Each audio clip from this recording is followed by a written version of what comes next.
Hi, everybody, and welcome to the first episode of our Netherwar playthrough, Mutants and Masterminds' exciting new mega event. My name is Alex, and I will be your humble game master for this series. Our heroes are about to embark on the fight of their lives as they battle for the existence of the multiverse and set the stage for the rise of Earth Prime's next Master Mage. It's going to be an epic time. Tonight, we will be playing Mutants and Masterminds 3rd edition, published by Green Ronin Publishing. This is the world's greatest superhero RPG and is a D20 system with a legendary character creation that allows for any superhero imaginable. M&M also has a serious emphasis on cinematic superhero action, allowing heroes to leap into the comic book universe of your choice. One thing I really love is the use of hero points to allow characters to push themselves to greater heights. These points are earned by leaning into the genre, acting heroically, and suffering setbacks just like superheroes and other media.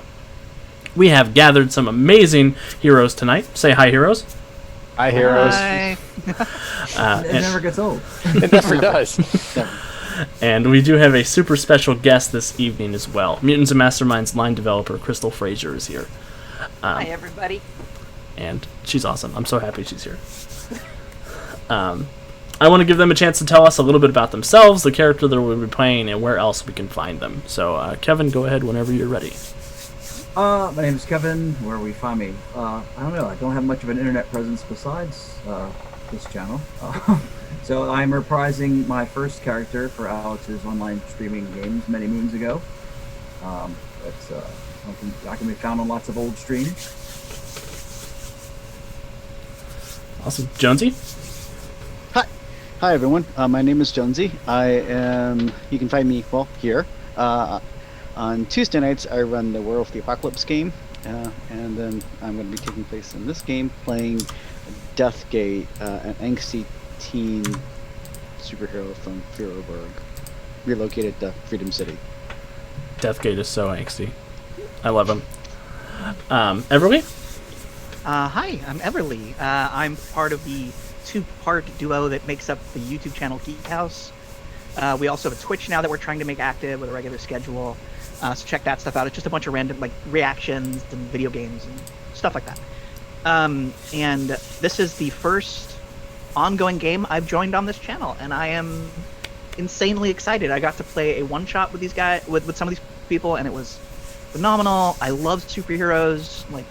I love superheroes, so this will be great. And I am playing Darkstar, also known as Becky Baird, who is basically having her first day as a human student and is kind of like a slightly feral child being raised by the group and the poor old lady who's taken her in.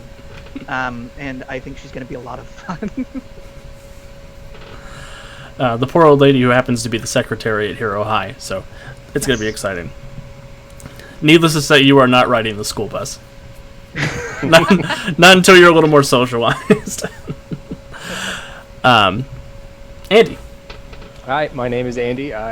You can find me here doing Alex's superhero games because that's what I choose to do. You can also find me over on the Untold Stories Project YouTube channel where I am the host of our Storyforge series.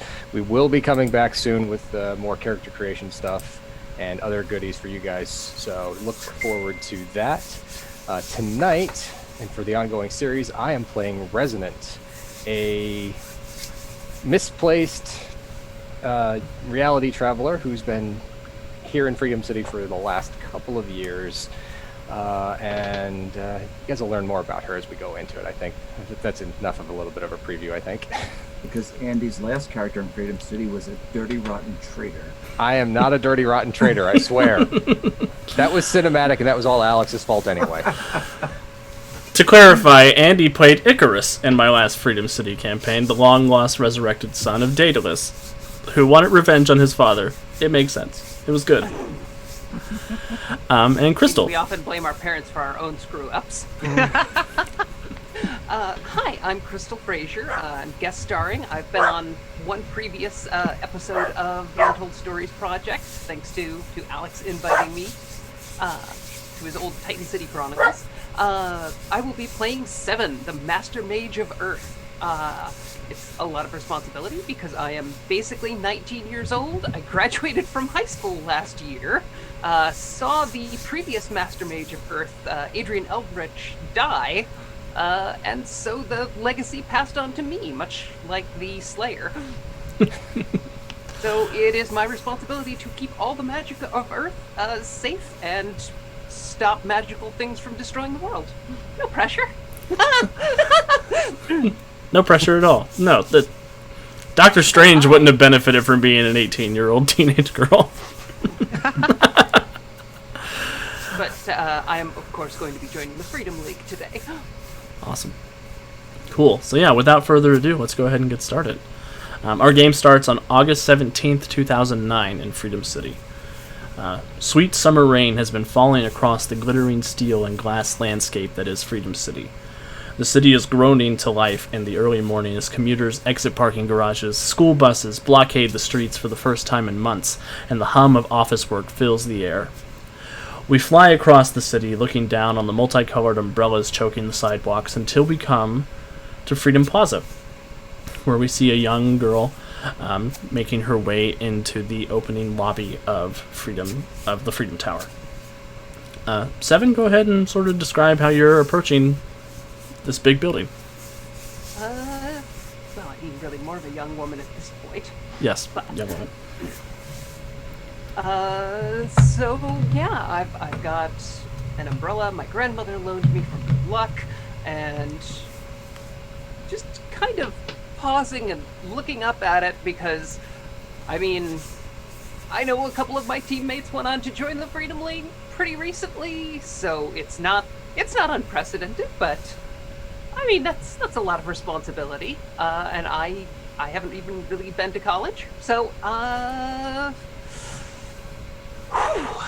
it's okay. I can handle this. I'm the one who handles everything.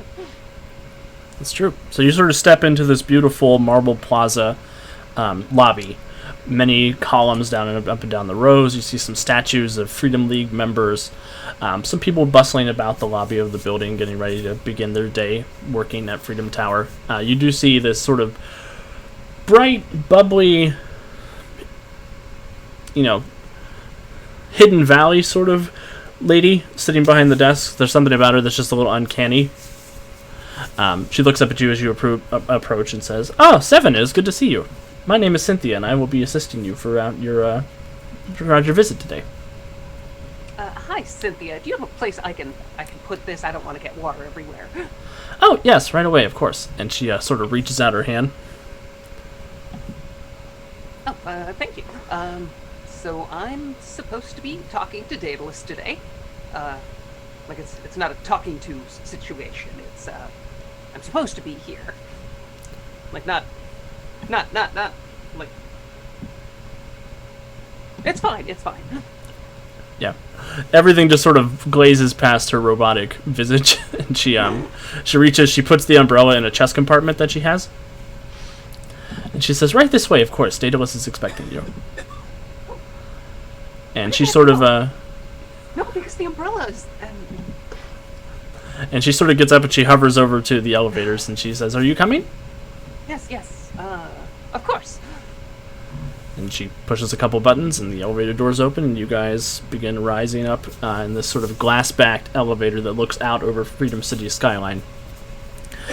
So, do you live here? Is that the word for it? I don't want to be insensitive. This is where I make my domain, yes. I have a charging closet upstairs. Are you from here? Daedalus invented me here, yes. I am a concierge robot. Well, I guess that explains Cynthia. Daedalus thought it was very clever as well, yes. Thanks, Dad. Jokes are clever a lot. I think actually one of the primary things he says most of the times is, "I am so clever." He says that in private to his inventions, though. Do not tell him I said that. Yeah, in my experience, he mostly says, "Hi, hurt, I'm Dad." I'm hurt. And the door opens up, and she leads you down a couple of hallways until you get to this big meeting room. There's a big, long wooden table in the center. There's a projector looking out. It's got looks like a PowerPoint presentation of some kind that's going over a couple of your exploits. It's got some of your relevant stats up and down on this projector across the way. And you see Daedalus in his golden armor looking out over the city, his helmet sitting on the table. And Cynthia sort of rolls up. She says, Daedalus, Seven is here to see you.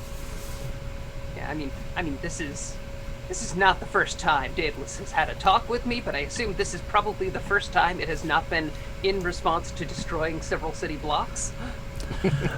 This is sort of the most chill and most high-stress conversation you've ever had with Daedalus. Hi. I wasn't sure how to dress, so I just wore my costume under the coat. Yes, as it pleases you, Miss Vervain. Please come and sit down.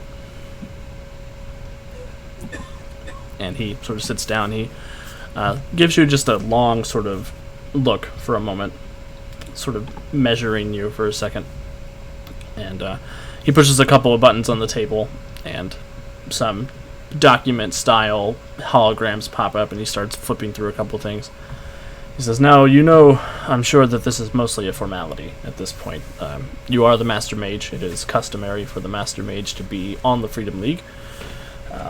So we are able to assist you in whatever capacity we can. I know your work is mostly esoteric, so it's not exactly something that you will often need our assistance with, but the Freedom League is at your disposal, should you need it. I do have a couple of questions for you before we bring you on board. Think of this sort of like a psychological profiling sort of deal. I mean, I had to talk to the guidance counselor when I graduated last year, and before that when Adrian... How have you been faring since Adrian's passing? It's been okay. I've still got my grandmother. She's been wonderful, and Sala, well, he was still around. He's moved on. He sends a letter now and then. That is the way of magicians I have understood in my time. It's good to hear that you're adjusting well, though, and that you have some kind of support network. That's important. My main question for you is, what is it that makes a hero? Well, I mean, Adrian always used to say it's somebody who takes responsibility for problems they didn't create. That is a good answer from Adrian's part, but what is your opinion?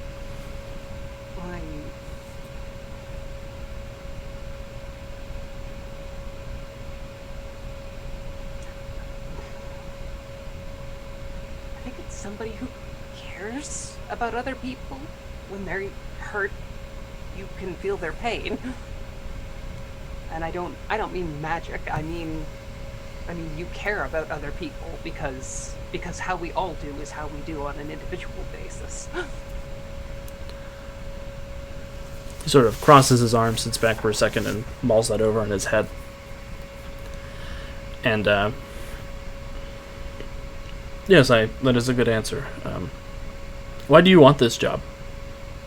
Well, I mean, it's kind of what I was raised to do, right? The seventh daughter of the seventh daughter.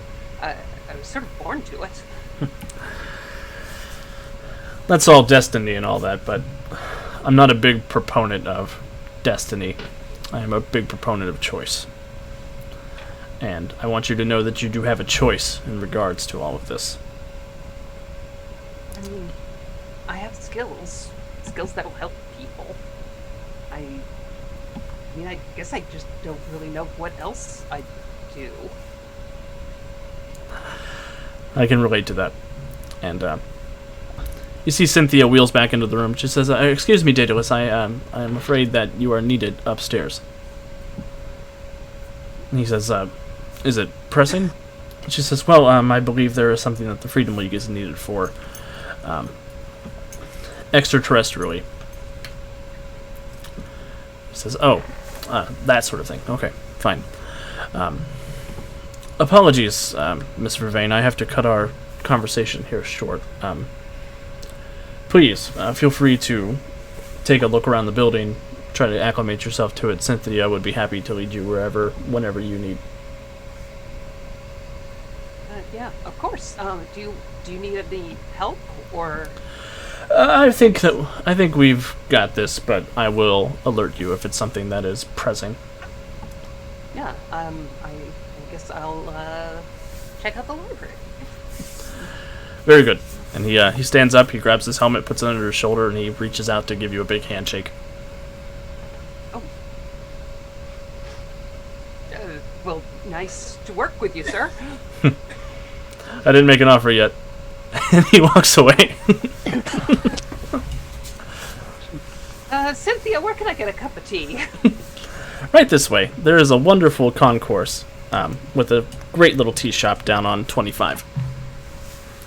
And she'll lead you off to get tea and go to the library and decompress and mull over what Daedalus has had to say.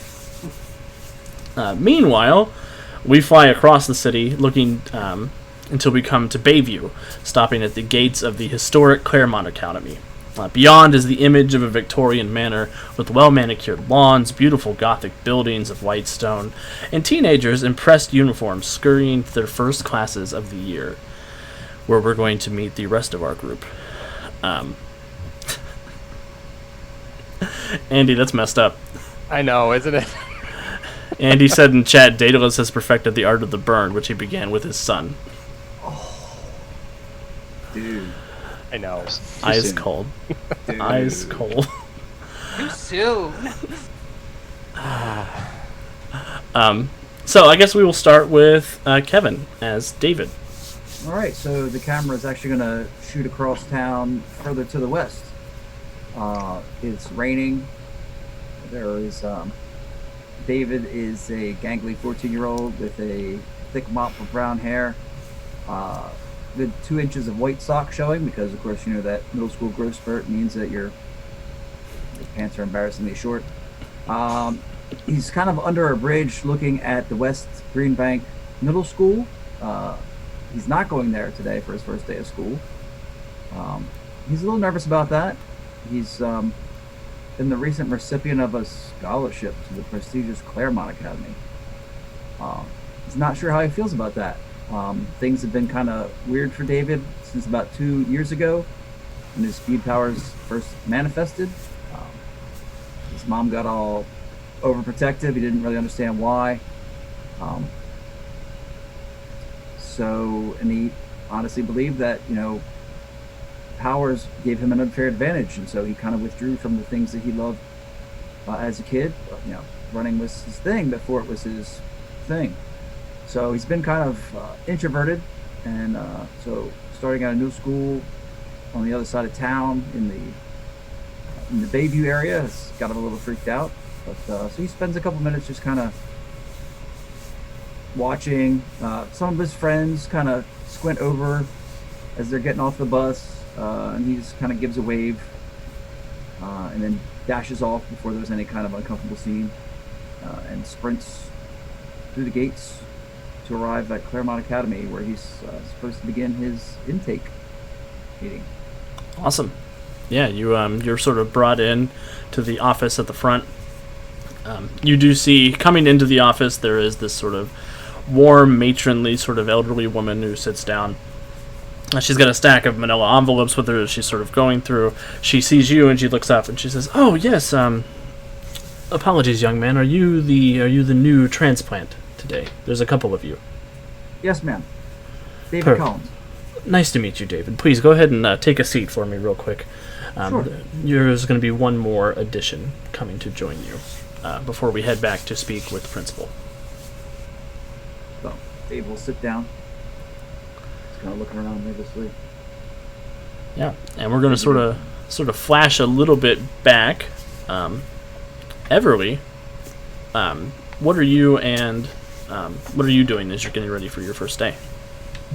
Well, Darkstar almost doesn't make it to her first day. To put it simply, Pity the poor old lady who has taken her into her home, extended her love, and even her surname to little Darkstar, because she's trying so hard, bless her heart. But Darkstar is so difficult to work with. It's not that she's not trying, but Earth is weird, and Earth's ways are weird. She loves the rain, and she loves the sea. She could practically smell it when she arrives at the academy. Her adopted grandma, basically, because of the age difference, expects her to follow her inside, but when she glances back, as often happens, she's simply not there. As she has moved very, very quickly from the school to the shore. She stands there for a while, almost too long, just kind of watching the waves, feeling something she can't place. Memories that are barely there, wiped away, forced away. Not by her, but by someone else. And then, finally, she kind of decides, alright, fine, if I'm going to do anything, I might as well go to school. When she walks in finally to the office, she's expected at, she is a gangly 14-year-old, 5'7", no real muscle to her, no real curves. She has brown hair that looks like it was shaved for most of her life, but it's only just starting to grow out for possibly the first time, out of a very, very, very simple military cut. She doesn't really meet people's eyes very often, especially anyone who seems like they're in an authority position. But she has a tendency, anytime a voice is raised, to kind of like, her back will stiffen, almost as if she's expecting or maybe even hoping for violence. And her uniform is just completely soaked through, and it's brand new, and she just doesn't seem cold. Like, she's not shivering, her teeth aren't chattering. She doesn't even seem to notice the freezingness of the soaked uniform. So yeah, she makes her way into the office and kind of looks around. And Helen, the nice old lady who's taking you in, she sort of looks you up and down. She says, "Becky, it's good to see you." Or Becca, sorry, Becca. Oh, Becky. Becky, it is good to see you. She doesn't respond at first, and then she seems to remember that's her name. Oh, yes, I needed to go for a walk first. So, when's combat training? Well, that won't be for a couple of weeks, since everybody's sort of getting into the semester. But I'd like you to meet David here. He's new. He's new too, just like you. You guys both have a meeting with the principal this afternoon. Oh. Hi. Did you say combat training? Yes. Is that a thing here? It better be. Oh, okay. Combat is not really the word we use for it. It's more efficient and safe application of power usage that we prefer to think of it as. Okay. But all of you do have powers, and this is a dangerous world we live in, and there is sort of an expectation that eventually you will use those powers to help people in your own way. You can define whatever way you use those powers to help people, but it's important that you do. She kind of glances down and away at that, like not saying anything. What was your name again? Dave. Nice to meet you. Dave. Sorry, Dave. Yes, of course. Becky. Hi, Becky. So this is your first day too? Yes. Yes. This is not what I'm used to put it very simply. But I've been told that things are nicer here than what I'm used to, so I keep getting told that. So I'm looking forward to it, which is a phrase I've never actually used before. So we'll see what happens. I mean, I'm from Greenbank. I mean, this is a much nicer part of town. That's part of the city? Yeah. I'm new here. Oh, so you're not from Freedom City at all? Like you're from somewhere else? Yes, okay. yes, somewhere. I am new. Yeah. Okay. Well, welcome to Freedom City. Thank you. She looks kind of off-put by people being nice to her, like she's waiting for the other shoe to drop. And I feel that. So, meanwhile, elsewhere in the halls of Claremont Academy, we come across Gemma. Andy, what are you up to? So Gemma is kind of standing at her locker. She's kind of going through getting her books out, trying to make sure that she's ready. But the one thing that she's doing is that she looks like she's talking to herself. And she's like, "No, I know. No, it'll be fine. It's supposed to be fine. Everything's gonna be fine. Seven's she's fine. Everything's good. The interview's gonna go great, and everything's gonna be perfect. And she's gonna be a member of the Freedom League, which is gonna be so freaking awesome." And she's doing all this, and as the camera pans in, she's holding a piece of amethyst in her hand, and it's like she's talking to the stone and not to anybody. She's not talking on the phone. She's not talking into a headset. She's talking to this crystal. And it's though they're having a conversation that nobody else in the room can hear or understand. She's kind of doing it, kind of hidden by the locker itself, so it's not kind of out there in the open. But she's like, "Okay, breathe. We'll get through today.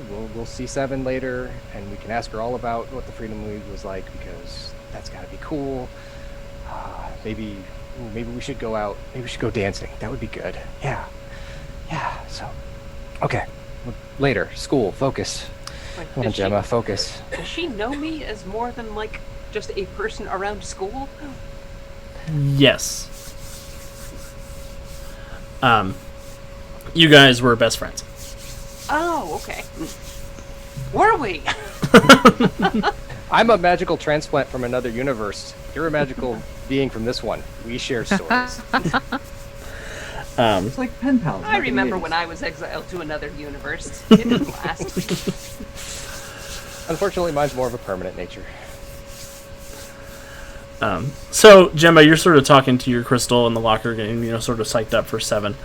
And this sort of tall, block-headed guy with a buzz cut walks by, and he says, "What's the matter? Your friend graduated? You don't have anybody else to talk to now? You talking to yourself?"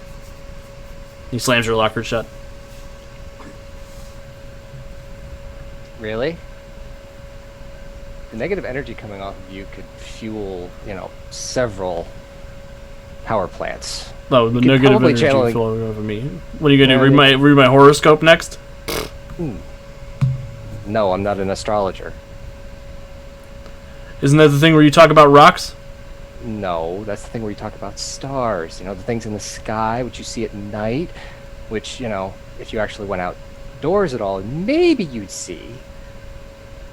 Whatever, you don't even have any real powers anyway. You talk to rocks? That's not a real power. And so what? Just because you've got looking at, is there a handprint in her locker? Yeah. Oh, so super strength is the only thing that matters, right? Strength is the only thing that matters. Strength is the only thing that matters. My dad taught me that. That would be about fair. Well, if strength is the only thing that matters, and she's just going to kind of look at him, and her hair is going to become a very dark blue from her normal brown, and her eyes are going to take on relatively the same coloration, and a tomb of ice is going to start forming around his feet. As it just kind of shoots up and encases into the thighs. Hey, that's not cool, man. We're not supposed to use your powers in the hallway. She kind of looks back at the locker and looks at him as her hair just kind of goes back to the walnut brown and her eyes return to her kind of firelight blue. And, let me go. Nah, I think you can chill.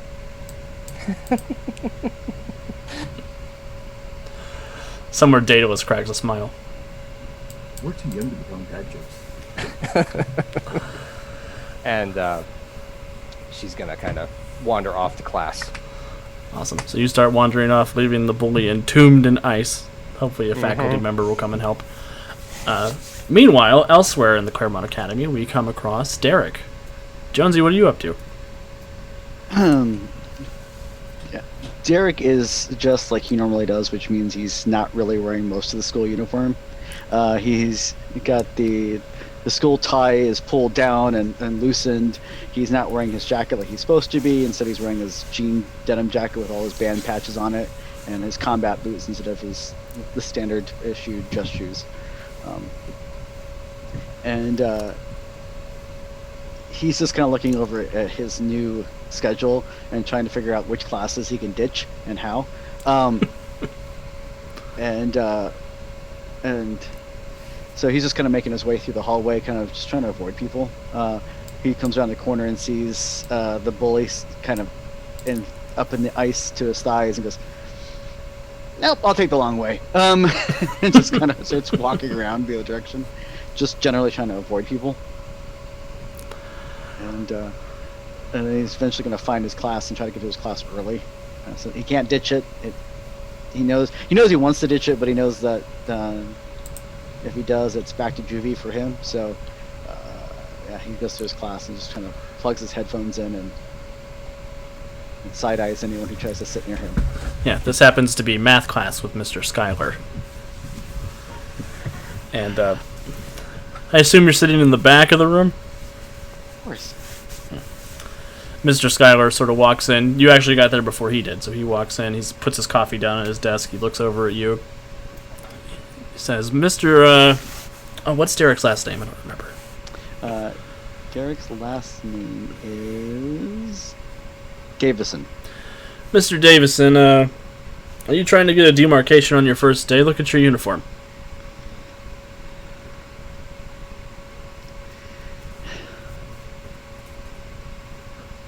I don't know. That looks like the other jacket just shrunk. It was too small. Had to wear something. And he sort of walks over to the desk in front of yours, and he does that teacher thing where he sort of leans on it, and he's like, "Hey, man, I used to be cool. You know, I get it. You want to be sort of a rebel, sort of have this, like, personality. I get it, man. I understand, you know. I saw some Sabbath back in the day. I promise if you just do what you're supposed to do, life will be so much easier for you here. And you might make some friends, you know. You might fit in a little bit more." I know a couple people. It's all good. Well, I'm going to at least try to take that jacket off, and I'll head off and I'll grab a replacement for you. I'll let you keep the boots. I'll let you keep the combat boots. Fine. You know how the headmaster is here. He's a real hard ass. Oh, I know. He sort of like gives you a look like, I'm a cool teacher who cusses.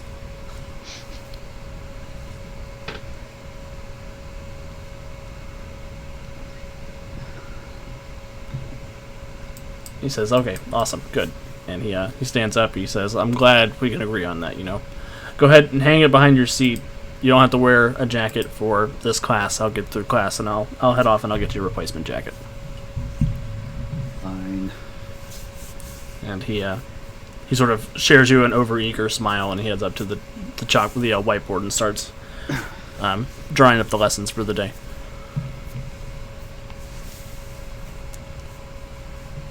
Meanwhile, back at Freedom Tower, 7, you have found a nice space of library to hang out in. But just as you find this quiet place to study, there's a booming impact that makes the entire building shudder. Alarms blur to life, and view screens display the street outside. Hulking men, maybe 10 feet tall and clad in rough metal armor, have gathered, with more arriving in flashes of lightning. They bow as a final arrival. A devastatingly beautiful man in a kilt shouts unheard orders to them, then points directly at Freedom Hall. You're outnumbered, easily 12 to 1, but you have been designing a ritual that will summon your old friends from the Liberty League, your former team from your days at the Claremont Academy. At least this will work in theory. Ugh, why is it always guys in utilikilts? Ugh. It's the worst, isn't it? Okay, so the Freedom League is out of town. I've got a ritual. It's gonna bring every member of the Liberty League, or at least everyone who can come. I think Ray's off planet. All right, I've been working this up. Should work with no problems. Yeah, I believe you. I should have worked up some Zatanna-style backwards talk to do for this, but... No worries. Do you want to describe how the ritual, what it looks like, how it goes off?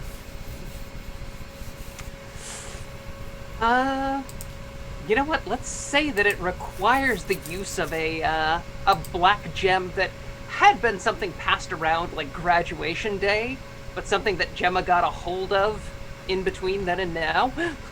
Awesome. And was using it to, like, spy on what the Liberty League did, like, before she was a student.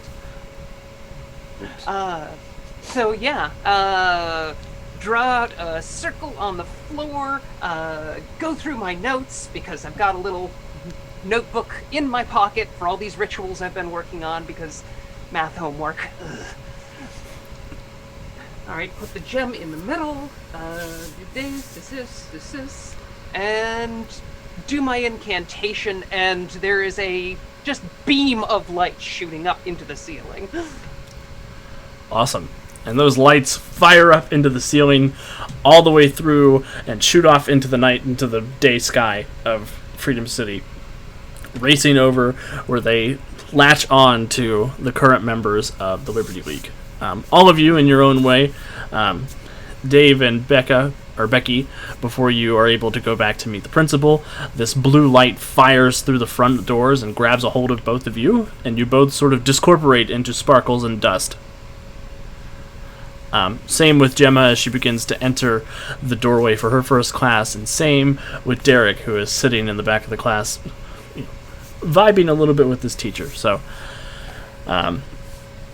you guys sort of dematerialize.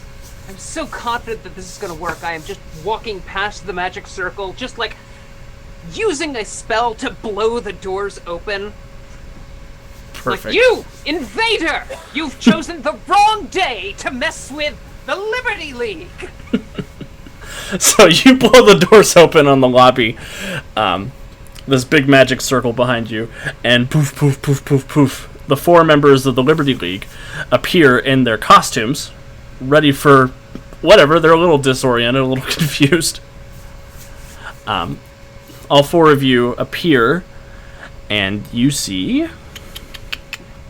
Dun, dun, dun. Before you stands a woman in a black cloak and hood. Your friend... Harriet, quickly! Water! I don't have any water powers. The Mystic Superhero 7. 7! How was the interview? Wait. Gemma? Why am I in my costume? What's going on? Darkstar is in a like a black bodysuit with like a turtleneck and like a white cape with like a silver symbol clasping it. Looks like a star, kind of, and white boots. Alright, good news, bad news situation. On the job training today, who here's fought a giant? Simulation? Alright, I kind of look at him like, really? New girl with buzz cut, your team leader for now. I've done that before, sure. Not with these people, but... Alright, what are Okay. we facing here? So, you all are sort of coordinating for a hot second until the, Sorry, I'm going to make them giant-sized. I forgot they were giants. The front doors explode into flinders as a small sedan tumbles through and comes to rest 20 feet away. Beyond, the giants have already begun striding through the broken frame. The man behind them laughs. Seems our partner was right. Not a thing girding our enemies' hulls, but a slip of a mage and a handful of wee babes. Oi then! Leave come for me, all you baller! And if you give it over swiftly, I swear to you, leave your children intact. The Eye of Baelor? That's not a children's toy! We're not handing it over to a man in a dress! Oi, it's a kilt! And, Yeah, we're definitely not handing it over to a man in a kilt.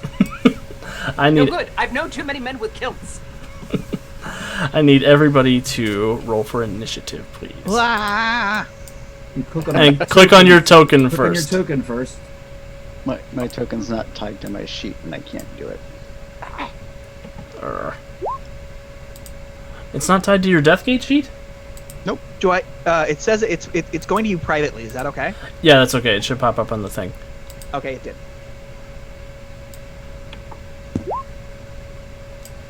Will all my rolls end up private? Do I have to go to options and make them? No, they should all pop up. But Okay, one thing to listed. note: we do want to say what we roll whenever we roll, just for Sorry, the, for the I folks rolled at home. for the. I absolutely forgot about that. No I worries. rolled a 15 for my initiative. I have a 13. Resonant rolled a 6, which gives her a total of 12. Seven's got a 15. Oh, that's not going to get confusing. No. 7's got a 15. Jonesy, I added a turn for the token that's on the table. Do you have a... You can go ahead and just click it and it should roll for me.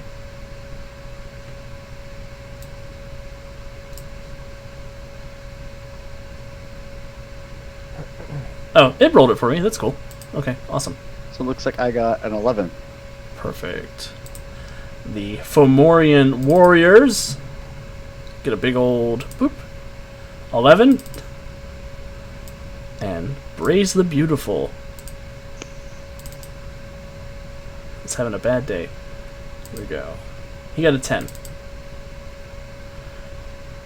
Alright, so just to pop him up on screen for the folks at home.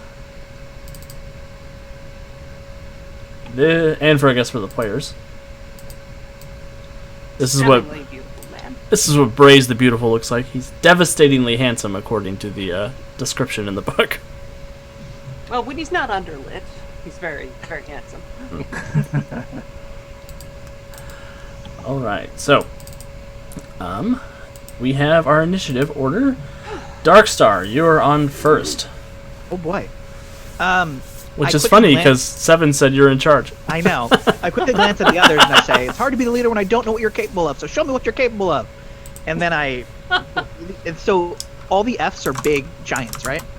Yes, they are big, hulking, sort of I gray-skinned am- giants. Very fast.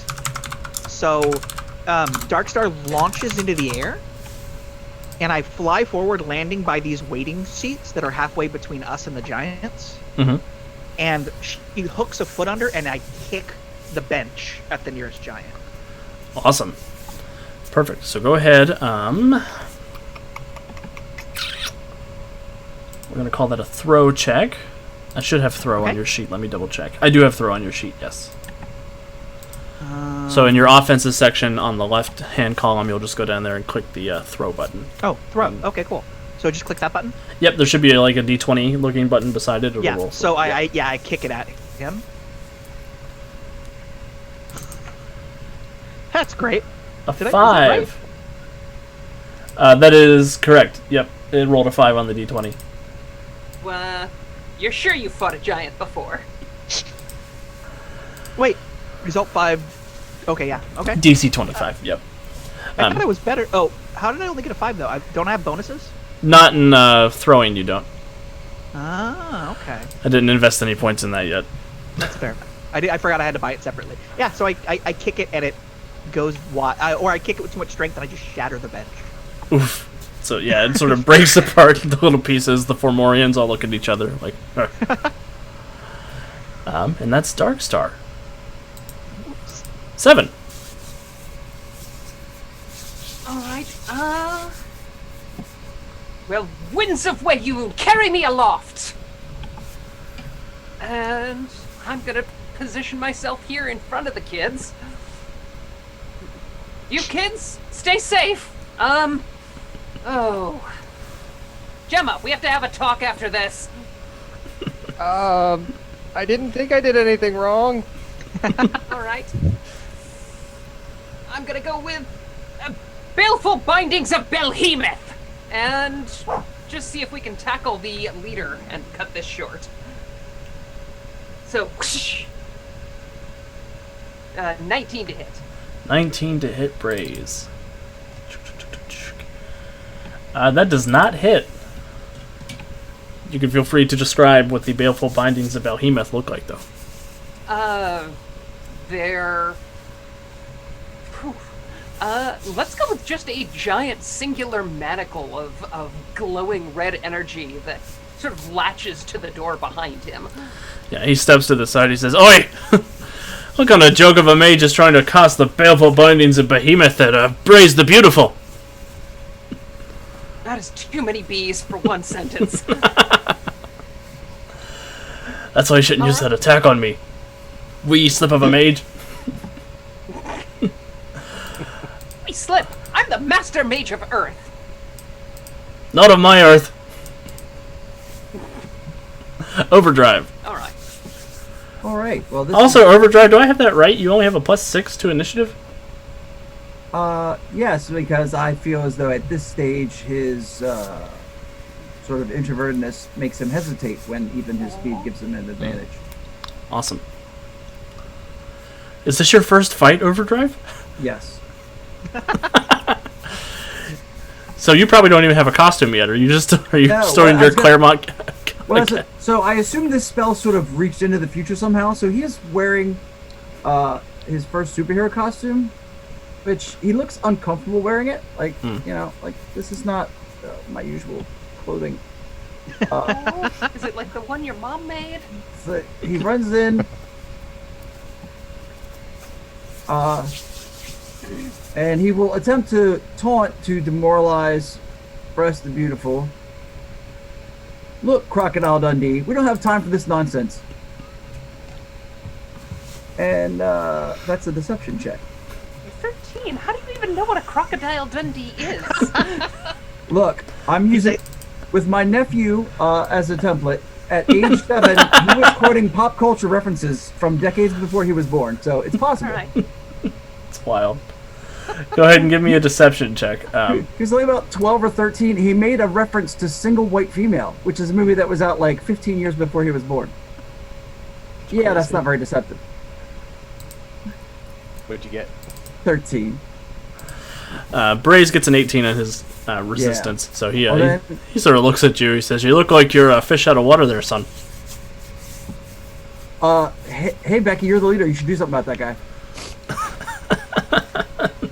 Gotta love that move by action. Hey, Becky, you're the leader. All right, Resonant. Resonant's gonna kind of look at Seven, look at the rest of this, just kind of, okay. Not exactly how I imagined today going, but sure.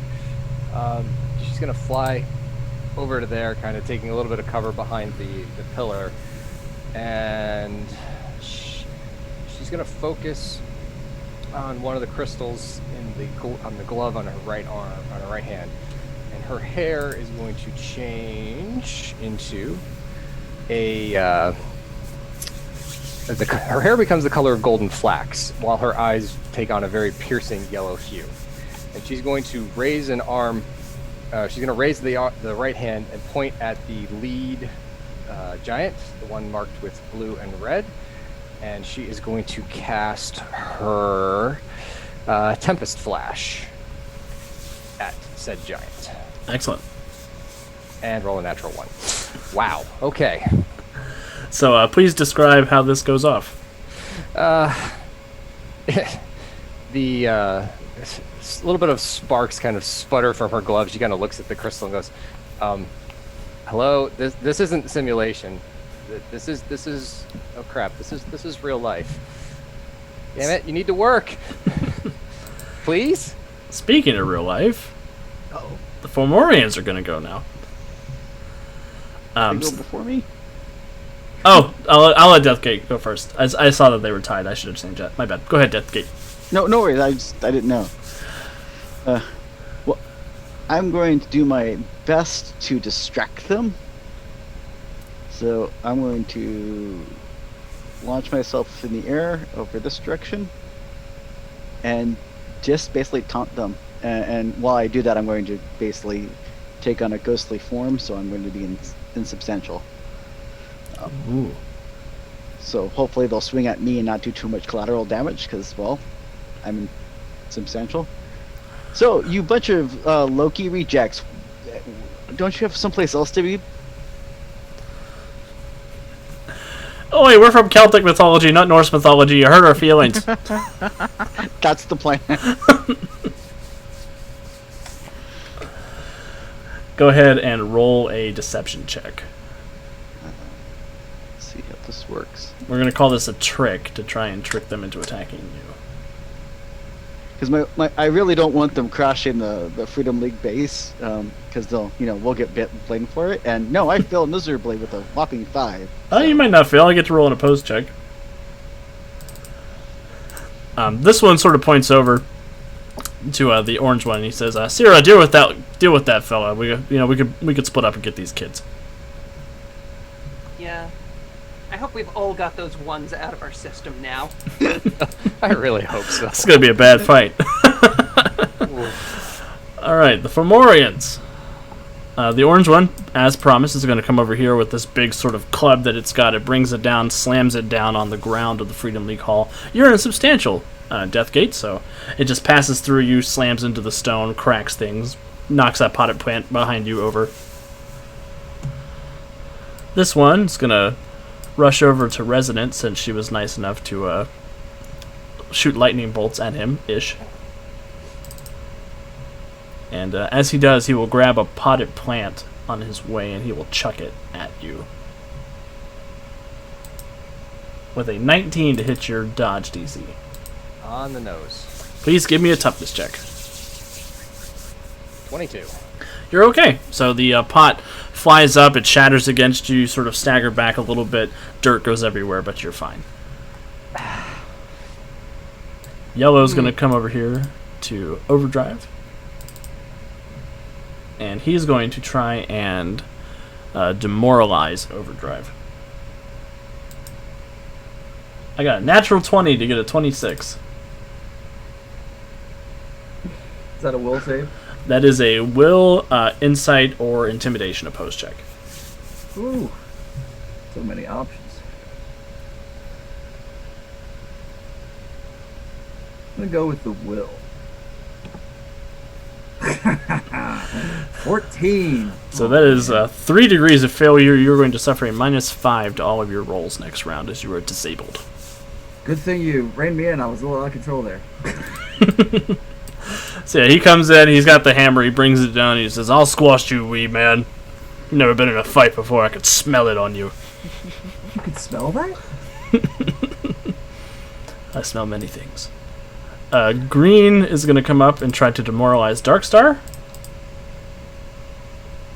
So Darkstar, please give me an intimidation, will, or insight check, whichever one's higher. That would be will. Oh no! Darkstar, you are also demoralized. She's having a rough first day. What is the demoralized condition? It's going to give you since you got 3 degrees of failure, it's going to give you a -5 to all of your rolls next round. As he comes barreling in. And there's just something about these big guys, this sort of stressful situation. You're sort of brought back to combat training. It reminds me of invading some planet when I was a couple years ago, and the species were large giants, and I remember some horrific war crimes. So it shakes me to my core. Oh yeah, that time we all did a war crime. Yeah. So welcome to Darkstar. The blue one is going to come up while not you're demoralized, and he's going to swing the club at you. Okay. What's your impervious toughness? It's 10, right? Yep. Okay, you are actually... You are... no, never mind. That was their to-hit bonus, not their power rank. Here we go. 13 to hit your parry DC. My parry DC is 16. Awesome. So he comes in. You're sort of shaking a little bit. You're able to just get out of the way as he brings it down, creating another crater where you smash that waiting bench. And then this last one is going to come up and try to demoralize 7. Ooh. 7, we're going to kill your kids. 17. Aw. 19. So 7 is okay. You're not shaking. You're a little more seasoned than the other. Oh, but I am worried about these kids because obviously they have not started training for any of this. I'm a 14-year-old.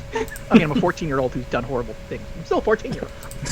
Yeah, nobody warned me we were playing Teen Titans, like Perez era Teen Titans. Oops. These other two Fomorian warriors, they sort of lock ranks with Braze, and they're going to try and aid him on his attack. And it's his turn, so... Oh no. They are within the effective ranks that they need to be, so they are going to... You know what? Actually, they're going to step up here, and they're both going to sort of grab halves of this sedan and chuck it at 7 to try and do a team attack with Braze. So the first one with his half, 20 to hit your dodge DC, and the second one is an 8 to hit your dodge DC.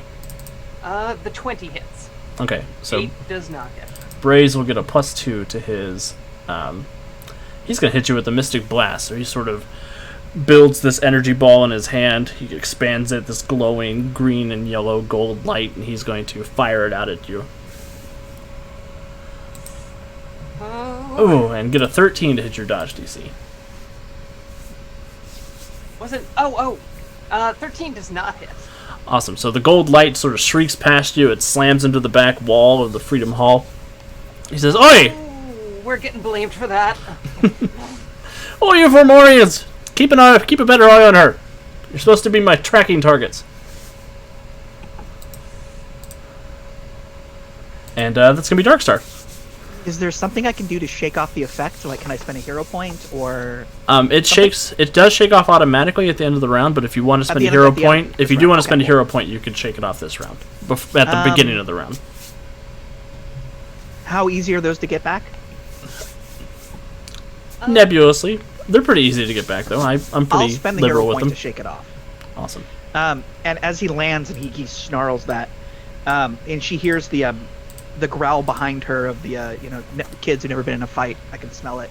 She takes a step back and she feels that intense fear, something that she was always trained to hate, to not accept, and she pushes that fear down and does what she was always trained to do, which is replace it with anger, which is something she'll have to get over. And she looks up at the giant and says, "I was." And she's going to launch herself up, and as she goes into flying, and she's going to deliver with an uppercut. Heck yeah. Are you punching the one who's trying to attack you or the one who's bullying Overdrive? I will move and attack the one attacking Overdrive. Okay. So I kind of turn my back on the one that's fighting me, the one that scared me, and I'm just like, nope. Perfect. And I go over there, because I was told to be team leader. I'm going to be team leader. So, yeah, I move over to that one. You were voluntold. Yeah, I was voluntold. That's how you do things, right? You get voluntold. Okay, it's an unarmed roll, right? Yes, it's going to be an unarmed roll. Well, first I have to spend my hero point, right? How do I do that? So there's that little black rectangle above your name, or above your picture. Go ahead and click on that. That'll expand it up to a card. You should see a little round Ronin token. If you if you drag that out onto the table, it'll spend it for you. Okay, great, thank you. Alex's favorite part of the game, deleting that token. 13. Man, I'm +6. 13 is enough to hit. Oh, cool. Ooh, nice. Yeah, 13 will hit their And I parry have DC. Dunkaroos, so life is good. Heck yeah. Yeah, I've got Dunkaroos right here. Oh man. And that's a DC 25 toughness? Yeah. I get a 22, so you take that guy out. He is a minion. What happens? Go ahead and describe it for tall me. minion. He is a 12-foot tall minion. Are these creatures that dissolve or vanish when they are defeated? They do not. Okay. She's never been raised to avoid collateral damage. So, You guys are going to get blamed for Darkstar. filled Slightly. with anger, she launches herself up and connects with the chin of the one that was bullying Overdrive, the only other kid I've really met. And it hits so hard, the enormous giant is launched up into the ceiling and is stuck halfway, dangling from the ceiling. So just the legs are hanging out of the ceiling. Somewhere in a conference room above you, somebody's having a real bad day. Are you from IT? Awesome. And you do have move by action, so you are allowed to move if you want to after your attack. I'm then going to fly over and try to put myself in between this next giant and Overdrive. Perfect. So I'm floating a little bit off the ground, so I'm like trying to be directly in his field of vision instead of Overdrive. Perfection. Awesome. Good turn, Darkstar. 7. All right, leader is probably not quite there yet. You, fast kid, keep him off balance. Gemma, round up the stragglers. Gloom Cookie, Show me what you can do. Cookie. Inspire. So yeah, moving over here, kind of into the middle of things, and inspire. So everybody gets a +2 bonus to all of their rolls until the start of my next turn. Perfection. Sweet. And I get to delete the little Ronin. Haha. You utilikilt. Your beef's with, I assume, me. You leave the kids out of this. My beef's with whoever's got my Eye of Baylor. Oh, well, then they're out of town. Bring it down here, you wee slip. That's all I want. If you give me the eye, I'll go on me merry way. Stop calling me that. You're a cape with a face. What do you want me to call you? I'm 7, Master Mage of Earth. And you're in trouble. Master Mage of Earth. Puh. Eldritch, there was a Master Mage with Earth. That hurts. Overdrive. Like, not saying anything in character, but like, she's wounded by that. I'm wounded. Overdrive, you're up. You're still demoralized, but you do have a +2 bonus from Seven's Inspire. I am, and you'd think after 30 years of gaming, I would know to avoid anything that involves me rolling, whether virtually or with actual dice. Inspired by all this leadership happening around here, Overdrive is going to unleash his area burst, which is selective, and I should be able to catch the 5 Fomorian giants that are still right in this vicinity. Perfect. So am I reading this correctly? The ranks determine the dodge DC. So the fact that the damage is strength based, that's not part of the DC. So they just make a DC 14 dodge save for half. Right. They make a DC 14 dodge save for half, and then they roll toughness against the full damage. Or half. Or half, yep. So 1, 2, 3, 4, 5. I've got 5 of them. Here's 1, 2, 3, 4, 5. 2 of them fail with a 7 and a 1. The other 3 succeed with a 17, 19, and 17, so I'll roll for those 3. That'll Those be against 3 half damage. That's correct. So that will be DC 18 toughness. So here's 1, 2, 3. So you do take out 1 of the ones who succeeded. And then the ones who failed are rolling against a what? DC 21. DC 21. Okay, so fail. Alright. That is a lot of fury and effort to signify that you took out 3 of them. What happens? Dave is not sure what's going on. I mean, Overdrive is foreshadowing. He hasn't, picked a code name. This costume he doesn't recognize. But inspired by Darkstar and 7, he starts racing around the room, throwing hands, and is more shocked than anybody else that 3 of them fall over. And he's like, did I do that? Good work there, little guy. Thanks. And then you do manage to shake off your demoralized at the end of the round. I'm feeling better. Perfect. Resonant. All right, so Resonant's going to kind of look at the one that threw the potted plant at her. Kind of look at this. This is white. Dirt doesn't come out of white easily. And she's gonna blast him again. Boy, that's where we were kilts. Tartan. You can't see any messes in tartan. You can say it's part of the pattern. I've got the bonus from the Inspire into my attack, so that is a 17 on the attack. 17 will hit on the attack. That is against his Fortitude. Oh no, not his fortitude. What's the DC? 18. Alright. Might have an okay fortitude. Yeah. Yeah, Oh, but he goes. I roll 13, so he still goes down. That's damage resisted by fortitude, right? Yes, damage resisted by Okay. Fortitude. Awesome. Well, that is enough to drop him. What happens? So this time the lightning kind of crackles out, and you see, if you're fast enough to catch it, you notice 2 lightning bolts kind of strike him simultaneously. And then Resonant she just shakes it off and says, "Okay, 7, I think we've got this." And she's gonna fly over here. Perfect. Taking up cover. Yep, taking up cover. Death Like Gate. as close to the ceiling as she can get. This situation is clearly spiraling out of control for Braze. Well, I mean, he's fine. so far. Deathgate, you were up. Quick question: how much of that car is still there?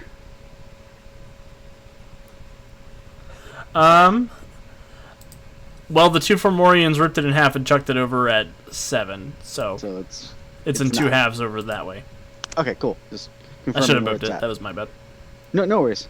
In that case, I'm going to Sullify and hey, you, Kilt Boy, and blast away. Attempt to, as bolts of purplish black energy shoot forth. Kilt Boy. At least in theory. Let's see if this. I've been called Kilt Boy by a teenager. Pretty much. And it's like being called Pants Man. You with the shirt! I rolled a 13 to hit him, which I'm probably misses, but Yes, 13 is going to be a miss.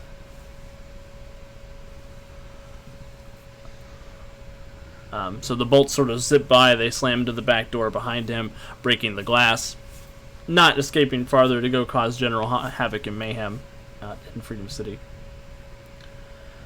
After Deathgate, it's going to be the Fomorians. So I've got one Fomorian in the Vanguard. What is he going to do? He's going to come over here. He's going to try to smack Overdrive because that was an impressive display. With the club 22 to hit your parry DC. Oh, yeah. I would like a toughness save, please. Not as much as I would. Let's see what Junior's got here. Oh boy. I think I need to burn a hero point. I'm guessing that's not gonna be good. That's not gonna be good at all. Ow. Thank you so much for the follow, John Carter. I hope you're having a wonderful evening. Thank you for joining us. My message. Has it been too long? Do I not remember how to do the hero points? You click on the card that's above your nameplate or your picture, whatever's down there in the bottom. The card? Yeah, there's like a little that- rectangle above your name. Yep. Oh, Click on that's that and drag it out. Okay, there it is. And then I get to kill the Ronin. Haha. Fancy looking tokens and stuff. Hey, there's the Ronin here. Don't talk smack. All right, so toughness Hey, reroll. Troy voluntold me for a 24-hour stream today. I can talk crap about him if I want. Yeah, So go after naturally- Troy, not me. Ladies and gentlemen, that's what you call the worst use of a hero point ever because I rolled an Oh. 11.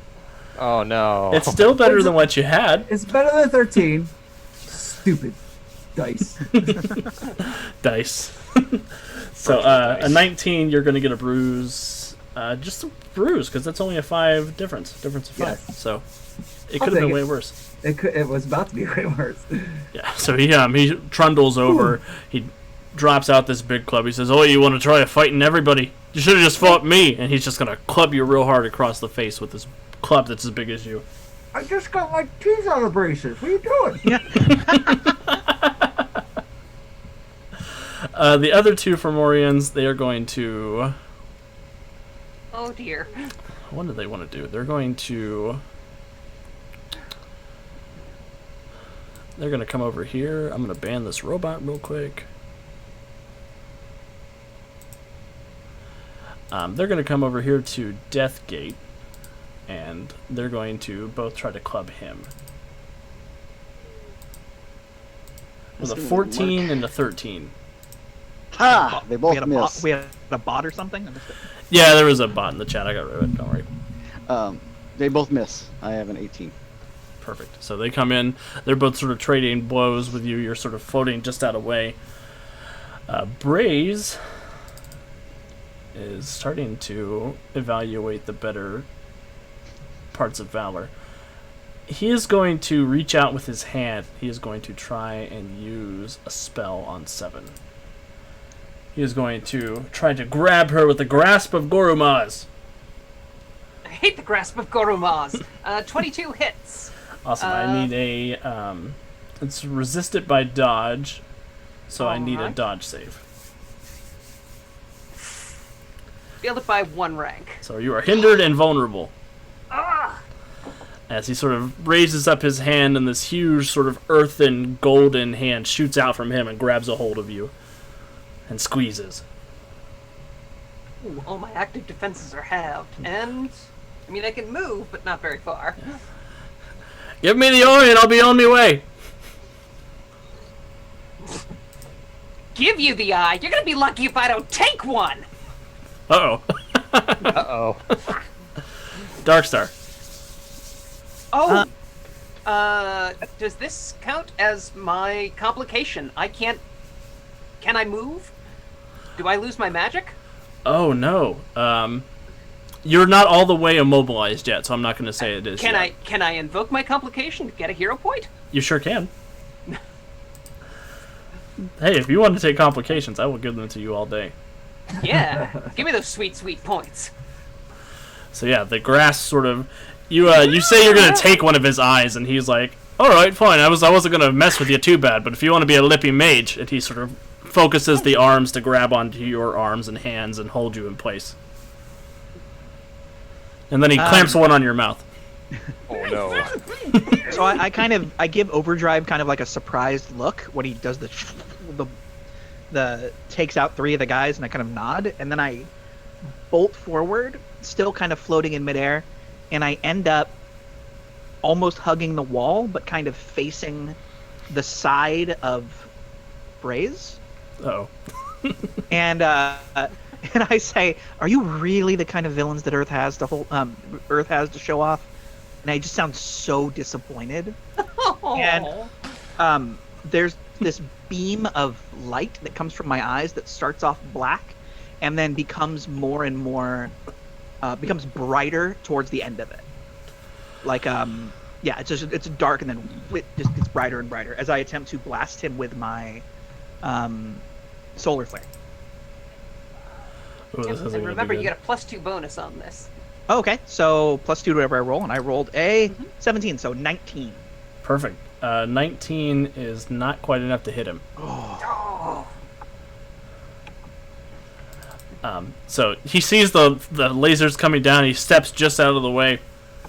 He looks up at you and says, "This isn't about you, wherever you're from, space girl."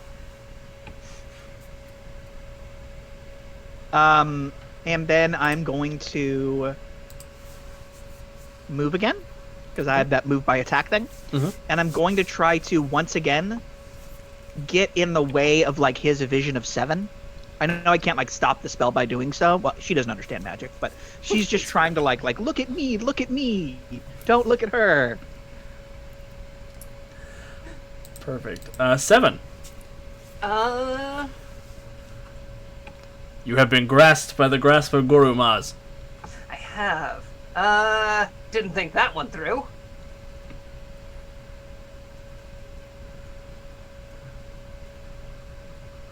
You do get a resistance to it at the end of your turn, but Yeah. So I've given up my magic, but I can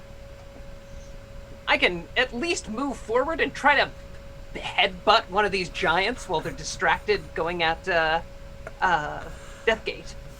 I am here for the Master Mage headbutting people. So yeah. Like, apparently vulnerable, drop to the ground, just bolt forward and try to ram this guy in the stomach. Let's see if this works. 15 to hit. You hit. DC 16 toughness save. No, wait, DC 15, sorry. 15. I got a 17. So you come barreling in, you headbutt the Fomorian right in the middle of his abs, and he looks down at you. Like he's wondering what's going to happen since you touched him and you're a magical being. He's like, am I going to turn into a bird? What did you do to me? And when nothing happens, he kind of like exhales and... Yeah, you think about that. Alright guys, little help. And new resistance check. Nope, I am so you're bound. quite bound. Awesome. I wasn't expecting that. I'm here for it. Overdrive. So this snare effect on 7, it's visible. It is visible, yes. All right, I'm gonna charge in there, and assuming that snares are not terribly mobile, I don't have the advantages, but I'm going to do the maneuvers of all-out attack, power attack, to try and bump up the damage a little bit. And Awesome. I'll do my fast attack on the snare. So, 27. That has multi-attack on it too, just so you know. 27 is very fast. So you definitely hit, and it's overcome by damage. So I'm gonna go ahead. This is a little weird, but I'm gonna roll a d20 plus 8 since that's the rank of the power versus your DC. And the DC is actually it's 25 for the power attack plus however much multi-attack added onto that as well. I'm not sure multi-attack applies in this situation, but Yeah, I don't think it'll apply for a. This is essentially an instant counter-ish. Oh, okay. Counter-ish. I'm not. We're a little fast and loose with the rules here. DC 25. You got a 20, so you set 7 free. oh yeah, And then burst free, big flare of magic. I'm going to fatigue to do the area burst on the 3 remaining Fomorian giants. Because I'm all out of them hero points. Good choice. So they get a dodge save for half. So I got 3 Fomorians. They Dodge. need DC 14, of course. I got a 23, a 13, and a 10, so 2 will roll against full, which is 21. Yes. That's 1 more down, and then the one who rolls against half is against 18. Yes. Alright, so you do take 1 more of them down. Okay. Whew. I'm tired. Listen, guys. These guys Nice are job, tough. Speedy. Hey, thanks. Spooky. Foreshadowing. Jonesy's wearing the t-shirt. Resonant. All right. Resonant is looking at the rest of this fight, kind of looking at what Braze has done and what Overdrive just broke because he was as he had snared 7. So she thinks that it might be a good idea to attempt to snare him right back. So her hair becomes the color of alexandrite, and her eyes become very deep blue as she switches to her lapis lazuli, and she is going to burst area effect an affliction right on Brace, trying to avoid hitting Dark Star if at all possible because it's a 30-foot radius. I appreciate that. So this is going to be like in air as far back as I can make it. Okay. So in the air, as far back as you can make it, and still get a 30. I don't think there's anywhere you can get it in the room and not hit Dark Star. All right, I'm sorry. I'll take it. I mean, you Okay. don't know me. It's true. I'm just like, I'm sorry. Fireball. I mean, Yeah. I didn't ask how big the room was. I cast Fireball. All right, so that is a dodge save for Brace, DC 17. I don't have to roll to hit because it's a burst area affliction. Yes. So I have to make the same roll? Yes, you have to make a dodge save DC 17. Boom. Brace gets a 19. I rolled a 9. You are Having a bad day. defenseless and immobilized as a whole bunch of ice crystals just encase you. Are my you gosh! serious? I am so sorry. but was the burst just big enough to catch those last 2 giants? No. I think he measured and no. I think it just looked at me, basically. Okay. I didn't want to hit Dark Star. I was trying to avoid it if at all possible, and it wasn't. I know your plan. I've met people like you. Where I come from. Oh, this is a collateral damage kind of team. Okay, taking notes. So yeah, Braze, the ice starts crystallizing around him, and he's like, "Oh, there's another magic one here," and heat just dissipates around him that evaporates the ice that's forming around. Deathgate. With that, I see the plan is, and I'm going to fly on over and go, well, if that didn't work, maybe I can just pull a little Jacob Murley on you, and with that, I summon forth ghostly chains to attempt to bind him. A lot of chains going around here. Yeah.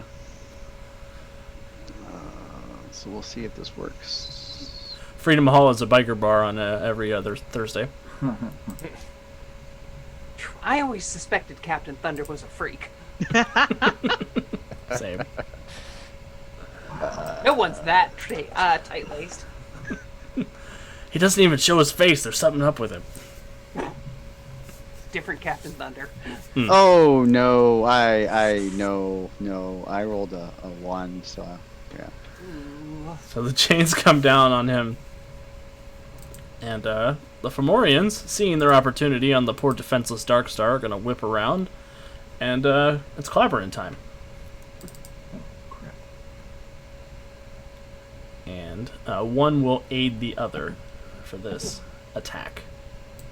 That is a successful aid since she is defenseless. And the other one is going to roll to hit.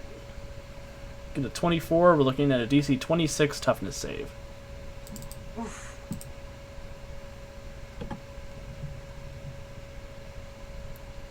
So, Darkheart, please give me a toughness save.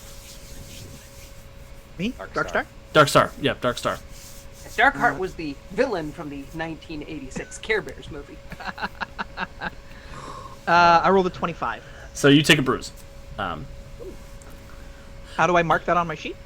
There is a box underneath your attributes that has room for injuries. If you click that up one, it'll automatically add it to your rolls. Yep. Boom. Okay. So they're both sort of wailing on you with their clubs. As I'm frozen in ice. Yes. And Braze is going to look around the room and see all of his dropped Fomorians and see that he Still is. got 2 guys.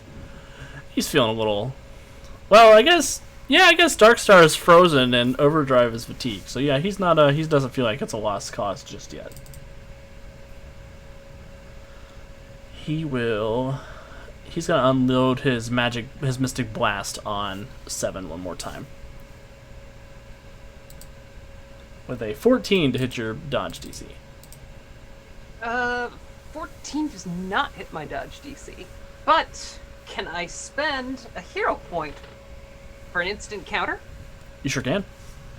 and turn on my third wheel of Wayoon?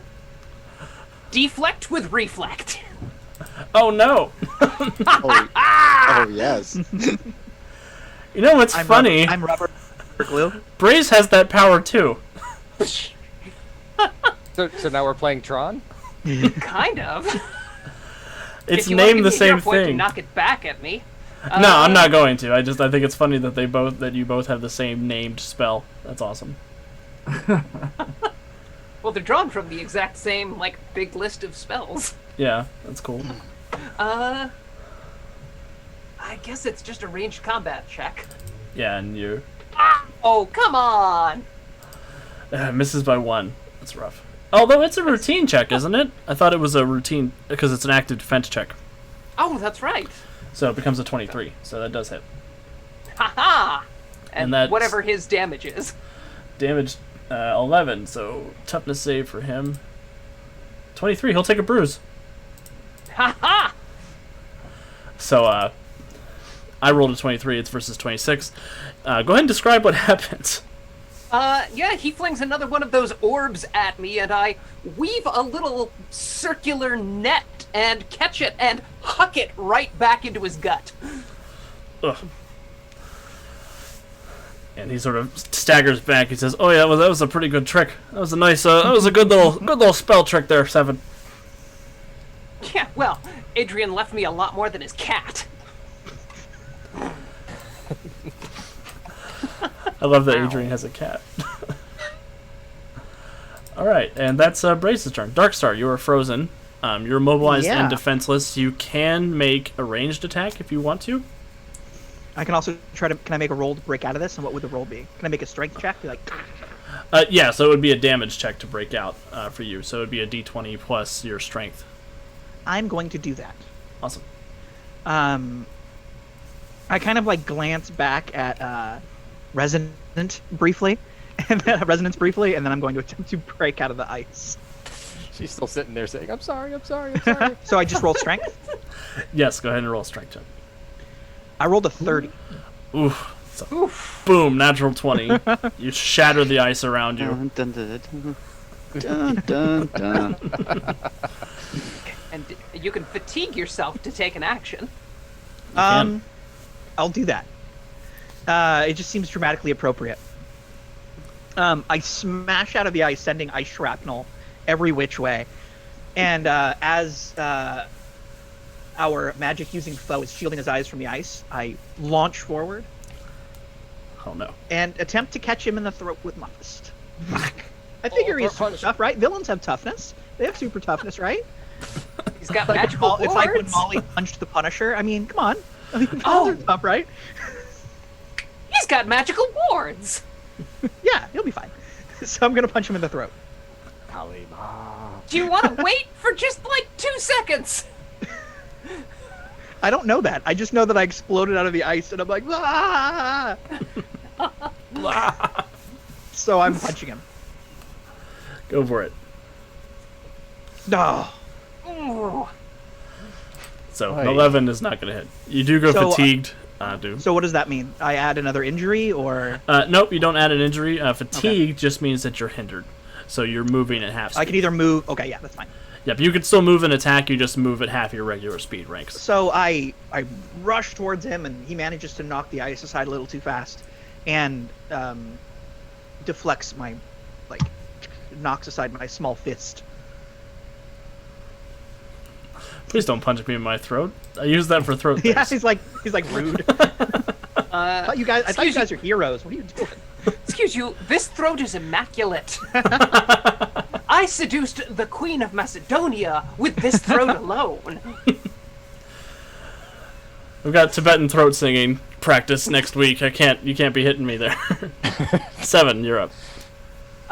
So I'm gonna edit a little bit to say like Darkstar pummeled into his wards, and Seven's sitting back here like it's no good. His wards are too.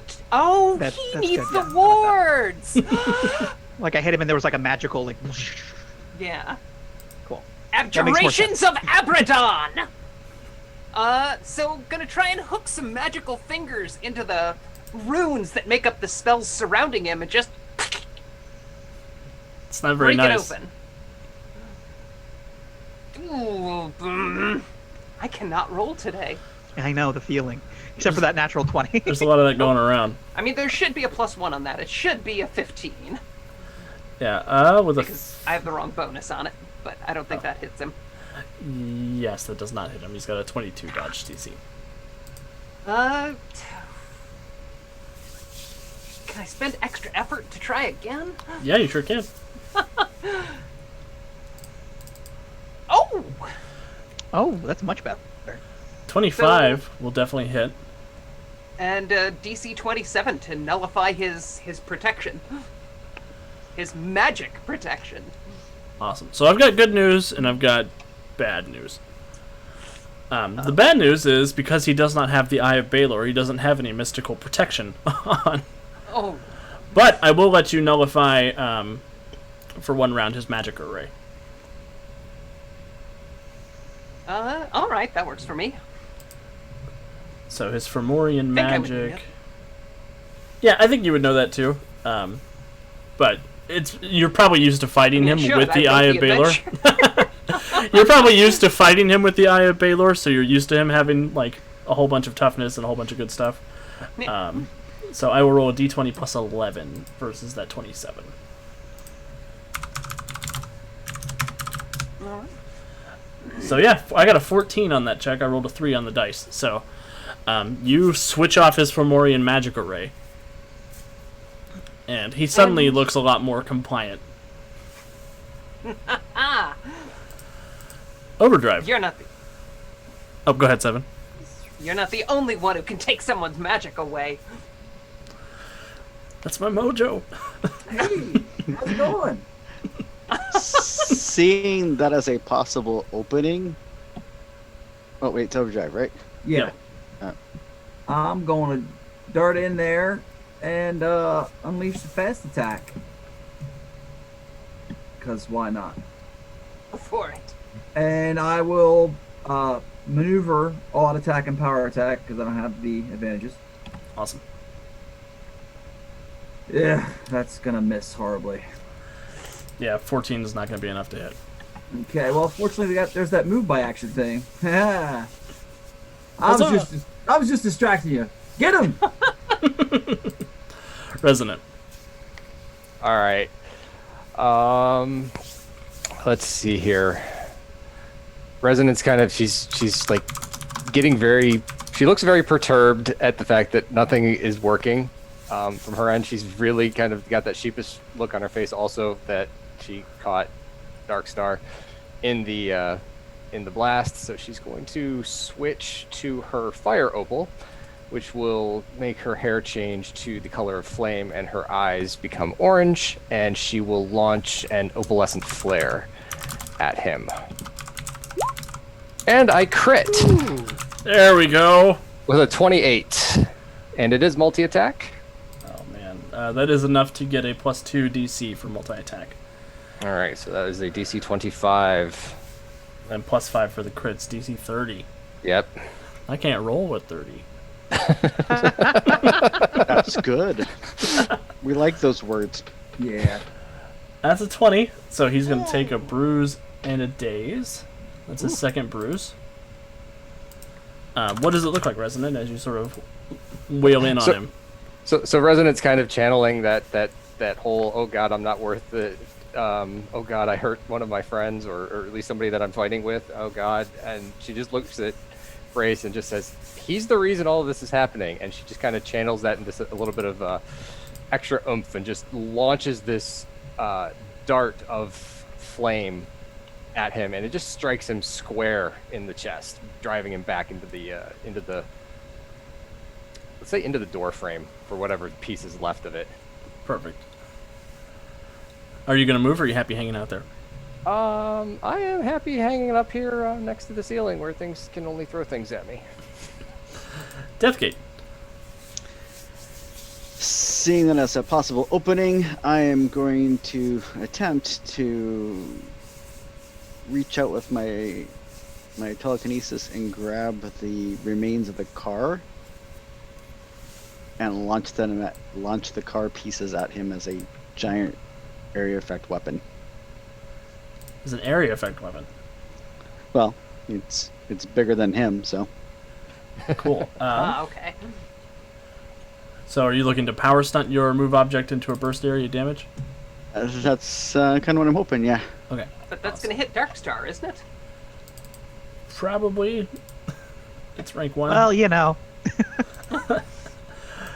Darkstar has one friend on the team, and that's Overdrive. I'm just glad I'm not the hero who gets butchered every session. So the move object is rank 7.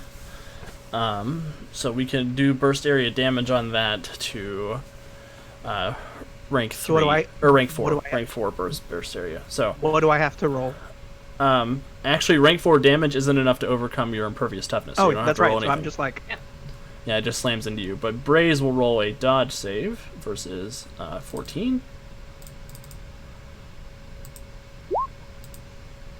He rolls a 30 on the dodge save, but he'll still roll a toughness versus half, so DC 17 toughness. I got a 19 though. So the go ahead and describe what happens, Deathgate. Well, I float up a little bit, reach out with my hands towards the car parts, grab it with chains, and go, "Hey, you! Catch!" and swing it and throw it at him. And he kind of agilely sidesteps it. And it crashes through the front door and out into the street. I feel real bad for whoever's car that is. They weren't getting it back anyway. I mean, they were getting it back. It just wasn't usable. Alright, is there anything else you want to do on your turn, Deathgate, or are you happy? Happy is a strong word. Happy is a strong word. I have been very ineffective this combat. No, that's Be fine. thee contented, that's what I'll say. All right, the Fomorians. They were both beating up me last round. They were both beating you up last round. They see that things have turned against their master, and they're going to step next to him. One's going to swipe at Darkstar, one's going to swipe at Overdrive on the way over, though. So Darkstar, an 8, Overdrive, a 13. Aha! That's that doesn't.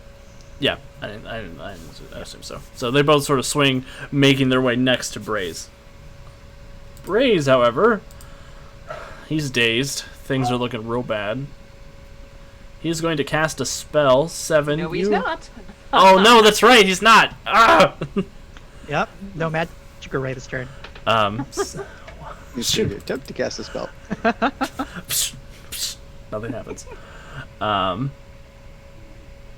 Shoot, he was gonna cast Scarlet Shades of something and run away.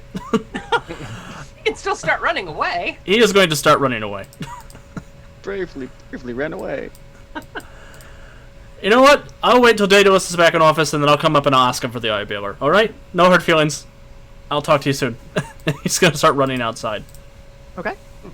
My turn. Darkstar, you have another one of those eye blasts in you? Don't need it. Faster than him. And I'm going to launch out, and I'm going to attempt to basically grab him by the back and just throw him back into the lobby, but above the door, so he goes through the wall. That's mostly window up there. Yeah. Okay. Well, that works too. Are there any other broken windows in this lobby? We need to break all the windows. There's also some monitors in the back. If somebody could hit those with, I don't know, lightning? What should I roll for that? Unarmed? Yeah, roll an unarmed check to. Well, actually, I have a grab check for you, so go ahead and roll a grab check. What do I roll for that? It should just there should be a grab in your offenses. Oh, okay. There's not. Oh, there's not. So yeah, go ahead and make an unarmed check for now. Okay. Well, I got an 11 then. 11 is not enough to hit him. I know. I'm very sad. So you go grabbing after him. You're both he's sort of running as fast as he can into the street. Like, get back here! Get back here! You're trying to get a hold of him. I'm just like flying after him, grabbing at him. In the interest of time, I'm going to say you guys eventually are able to get a hold of him and bring him back. I eventually launch him back in, and yeah. And, those were some of the worst dice rolls I've seen in a long time. I feel that. Just all around. So, I will take us out of combat, and I will take us to our 5-minute break, so we can come back and figure out what Braze the Beautiful is up to, and put us all out of our misery of bad roll 20 rolls. We should all get a hero point for those rolls. Right? I am going to give everybody a hero point, not just for the rolls, but that for was the. Embarrassing. I'm not ready to be the master mage. Maybe I shouldn't have worked. I'm supposed to be a trained soldier. What the hell? I'm doing this to guys. I work for Omega. Yeah, but you worked for Omega, but like not well. Awesome. So thank you everybody who's been hanging out with us. Take a couple minutes, get up, stretch, get some water, do whatever you have to do. We'll be back in just a couple minutes to see how the rest of Netherwar plays out. Off to a great start. Oh boy.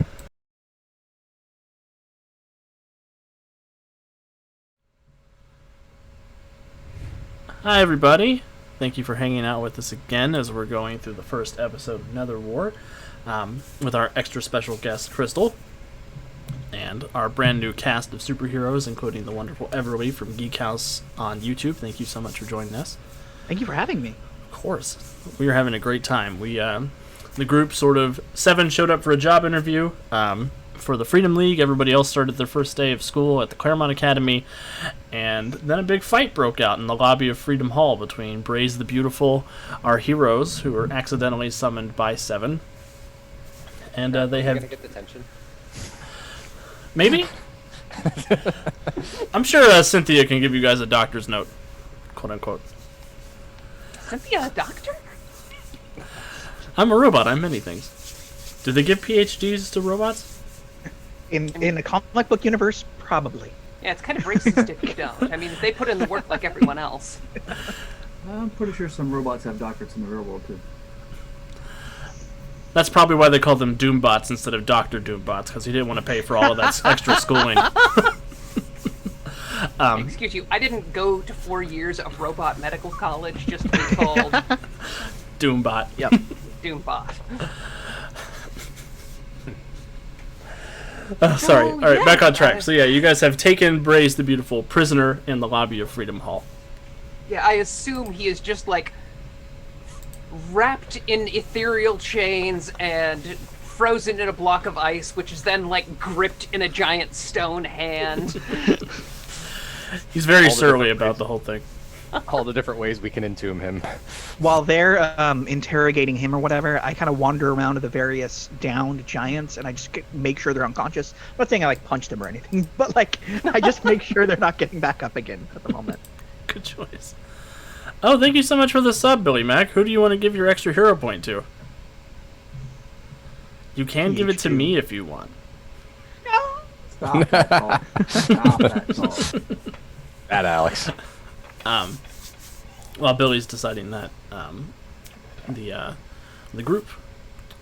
Yeah, you guys have Braze real secure. Dark Stars going around making sure the Fomorians are still unconscious. They do appear to be. I like pull the one out of the ceiling and like set him down. Oh. All right, Braze. Talk. Please give me a deception, intimidation, or persuasion check. Persuasion. Deception. So, all right, Braze, we know why you're here. We do. So why don't you just lay out your whole villainous scheme? Oh, is this when they monologue? And yeah, now that we're not in a fight, I can roll great. There we go. A 25 deception. That's what's up. So Braze sort of looks up at you. He's like, I We told know you. exactly why you're here. Yeah, I announced it when I got here. I want the Eye of Baylor back. You know, you guys Yeah, seized it but from you're me not- several months ago. Yeah, and we sent you back to your horrible little prison dimension. So, That's right, you sure did send me back to Onwin, didn't you? Well, I've got friends now, just so you know. Dark Sorceress, who showed me the way out of here and told me the Freedom Hall would be, vacated when I arrived. dark sorcerers? There's no dark sorcerers left. Adrian Are you didn't tell you sure? enough, did he? Are you sure you're their friend and not their patsy? Yeah, seems like Patsy. He sort of looks offended when you suggest that. Do they have that word in In Gaelic. Gaelic? I mean, if we have it in the Terminus, I'm sure he has it wherever he's from. Well, Who's holding your chain, Bress? you might be right. Maybe. Oh, I should have known this was a setup when I. Look, all right. There's a sorceress, sort of dark, powerful wizard named Una. Una? Yeah, she didn't say as much, but I suspect she's gearing up for her own attack on Earth. And she wanted you out here as a distraction. Well, she told me that I might be able to get a hold of Earth's new Master Mage, and I might be able to take that title for myself by defeating you. If you hadn't had your little friends here with you, it would have been a different story. Yeah, what are you guys doing here? I don't know. We're here for the Eye of Baylor. Oh, you're not talking about me. No. No, these Skip- four. Skipping math class? I was about to have my first class, and Yeah. now I was here fighting giants. I mean, I prefer the giants, but Yeah. David's kind of walking around tugging at the costume like, I was in the principal's office. I don't know what's going on. What is Busted going on the first day? Props. No, I we were was. being told where to go. Yeah, it was an Aw. intake meeting. Yeah. We were gonna meet Batman. All right, well, what's Una's plan? I wasn't privy to Una's plan. She just told me that Freedom Hall was going to be empty except for you, and I was going to be able to get me treasures back. Well, obviously you can't. No, this is bad, you guys. This is... With Adrian dead, she's not... Is Una someone I ever would have dealt with through my father? Like, did they ever ally or come and encounter one another? Kind of at opposite odds. He might have fought her a couple That's of times. what I'm wondering if there was like any... Go ahead and roll... I'll have you roll an expertise alien check. This is sort of all-encompassing your knowledge of extraterrestrialness. I rolled a 20. Yeah, it's going to be a little more difficult than an expertise magic check, but with a 20, you have heard of Una. You do know Omega and the Terminus have had come to blows with her before. Una is a powerful evil sorceress of legend who rules a mystical dimension called the Netherworld. She is an evil master mage whose wicked heart has corrupted her entire dimension, and she has conquered hundreds of worlds to add to her empire. That is what you know. Can I add to that? Yes, you certainly may. Please make an expertise magic. Look at that, a 25. Ooh. I was going to give you a +2 for your relationship with Adrian, but you don't even need it. So, 7, on top of what Darkstar knows, you know that Adrian Eldritch fought Una decades ago and tricked her into never being allowed to return to the Earth, so long as he was there. She was forbidden from re-entering the Earth realm due to a deal Eldritch tricked her into, and has sworn to conquer the Earth ever since to punish her enemy for this snub. Without Eldritch present, Una is no longer barred from Earth. Una. Oh, right! I fought someone for soldiers a couple years ago. Which you realize probably means she was like 12 at the time. I remember. Yeah, Queen of the Netherworld or something, conquering worlds. She's just trying to be Omega, but not near as terrifying. Una the Insatiable isn't as terrifying as Omega? You don't know Omega like I do. Una the Unrelenting? Una, Queen of 999 Netherworlds? Here's a hint. When you need that many monikers, it means you're making up for something. Oh, I'm sorry. Does the Lord of Terminus think somebody else is being too grandiose? Well, he never said as much, but... I'm projecting. Yeah. But that... no, it was a very difficult fight, and she was a very dangerous foe. That being said, Crystal, you actually get the extra hero point from Will's sub. Oh, thank you. So you have 2 hero points now. So she's targeting Earth. Any idea where she'd be? Well, where Ground Zero would be? Funny you should mention that, Death Gate. As you ask that question, those words sort of hover and they echo throughout the chamber a little bit more, and everything feels very desolate and cold all of a sudden. And discordant notes echo throughout the hall, and the air seems to ripple and squirm before the image of a face. A stern woman with black hair and immaculate makeup appears, 10 times larger than life, and she speaks, and you hear her voice reverberating in your skull. It seems my vanguard were not the peerless soldiers they claimed to be. It is little matter. Brace was a coward, and his Fomorians were little more than a bee to prick at your ears and warn of my approach. We have not been formally introduced. I am Una, Dark Queen of the Netherworld, Empress of 999 worlds. Insatiable, unrelenting. Adrian Eldritch may have temporarily barred my ownership of your Parchway realm through his wizard's duel and cowardly tricks, but he is dead.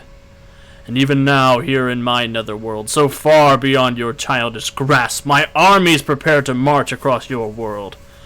Only a master mage could hope to stop me, and Adrian so palely filled that role. And you, O swaddled infant, are no Adrian. We can stop you. We can. I mean, we can. Oh. How can you stop me? I am beyond your reach. Grasping infant.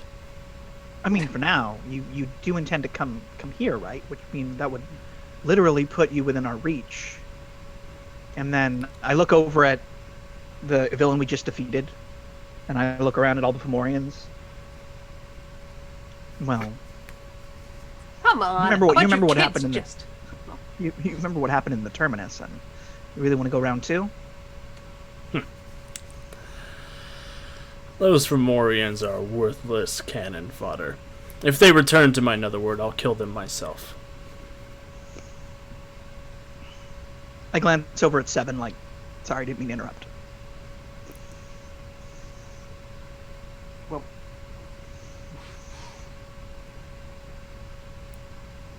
we're here to stop you.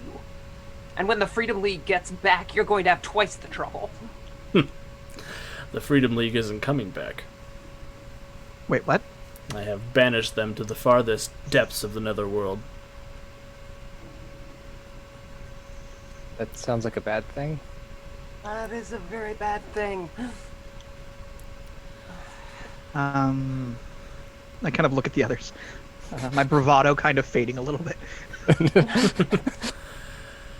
Well, you know, there might be one way that Seven could attempt to stop me if she were bold enough or powerful enough as compared to her predecessor, the already incompetent Adrian Eldritch.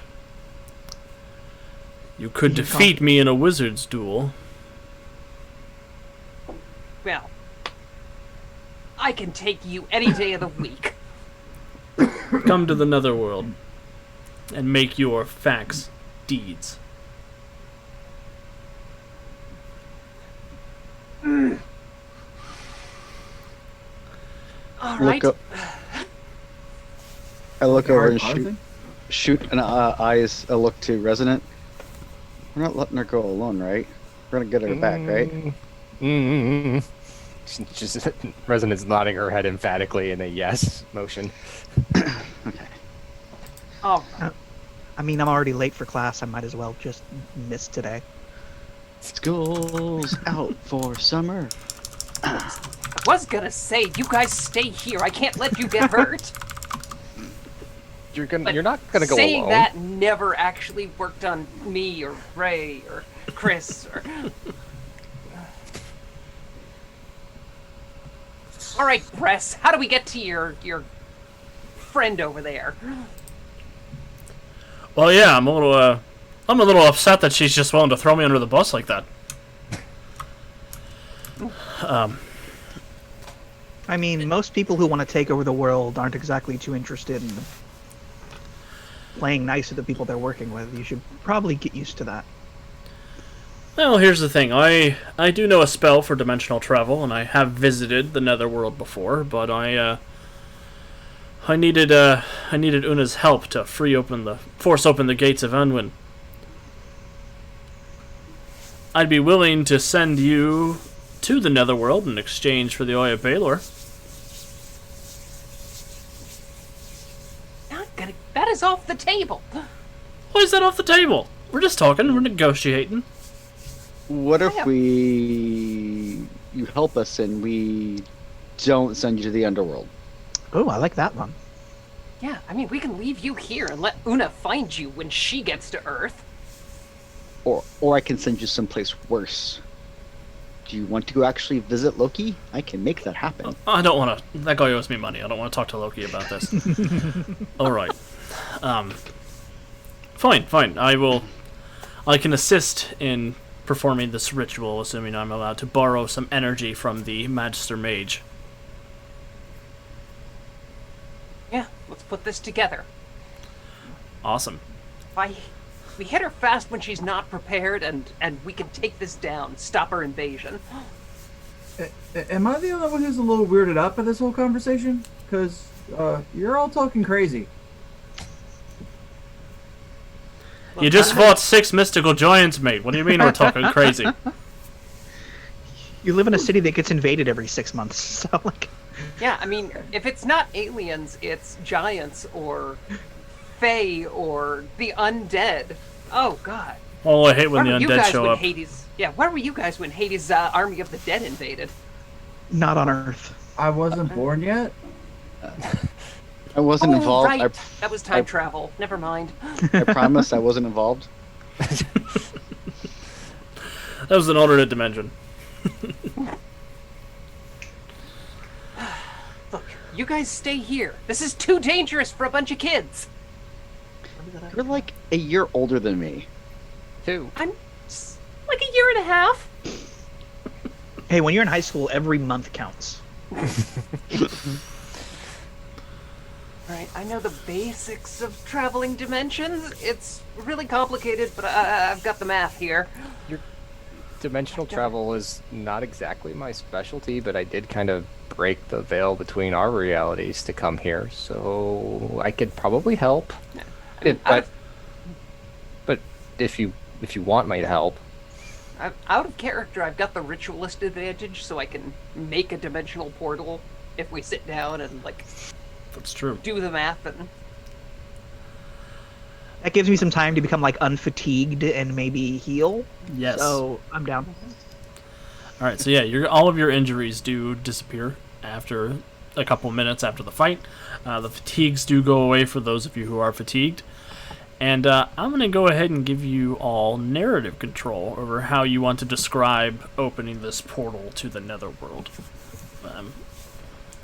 Go ahead in whatever order you guys want to talk your way through it, figure out how each character is contributing to it, and describe it in a cinematic way. I can sit down and do the basics, but I've gotta let breasts loose long enough because I've never been to the Netherworld. I don't know the coordinates. The hunk of steel and stone artifact that's stuck in me is technically supposed to have a gate to the Underworld in it. If you could tap into me or that, I'm willing to let you do it. Let's just move the whole Netherwar inside Deathgate. Let's not. oh no. I stand back because I have no experience in anything like this, and she kind of just stays in the background during the actual ritual, and she doesn't actually help until the ritual is complete. Because as soon as the gate opens, a creature peeks its head through, and she punches it right back through. That's how she helps. Wrong Netherworld.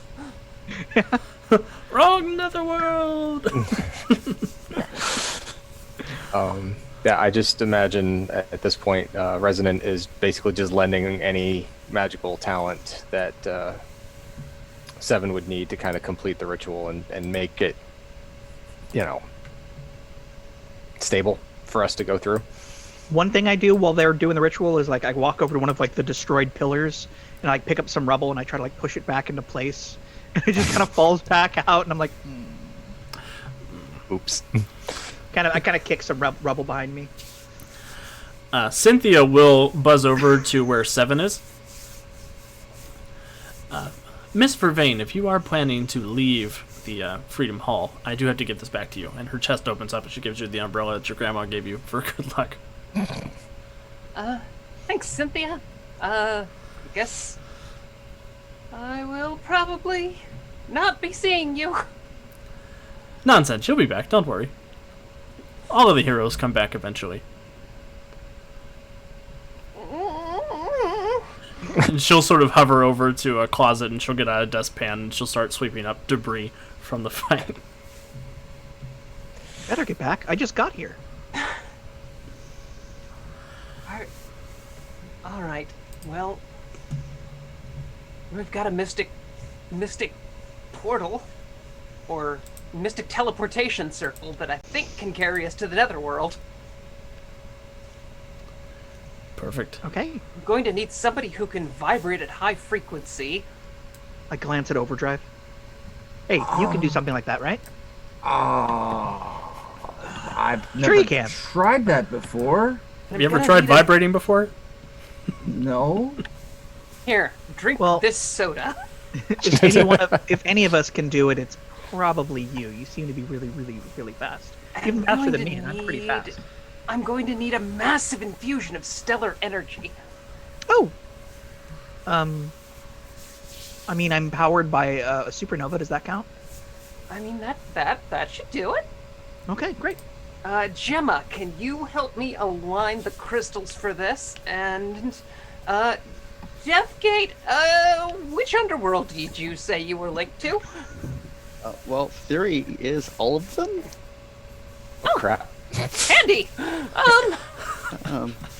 You know, Egyptian mythology, Roman mythology, all of them, theoretically. How about hellish extra-dimensional territories corrupted by a Dark Lord? Might count. I think we can probably use you as a divining rod. How do you feel about being interdimensional GPS? Go big or go home, right? That sounds great. What's GPS? Kind of like an anachronism. I'm picturing Darkstar picking up Deathgate by the legs and holding him out Yeah, that's what for the direction of the right underworld. I know that's not what's happening, but that's what's happening in my mind. All right, so it sounds like we have a plan. Yep. Find wherever Bress poured it in, because the veil will be thin there. Excellent. He actually poured it in the parking garage across the street from Freedom Hall. Perfect. So That explains where he got the car. It does. you grab that. We're gonna need that where we're going. The I'm car? sure it'll buff right out. Where we're going, we don't need roads. And Braze will sort of oversee as you all are preparing the ritual, and he'll give you a couple of tips and tricks and some pointers, and he'll step back and wait for the ritual to begin. 7, if you want to describe how it happens.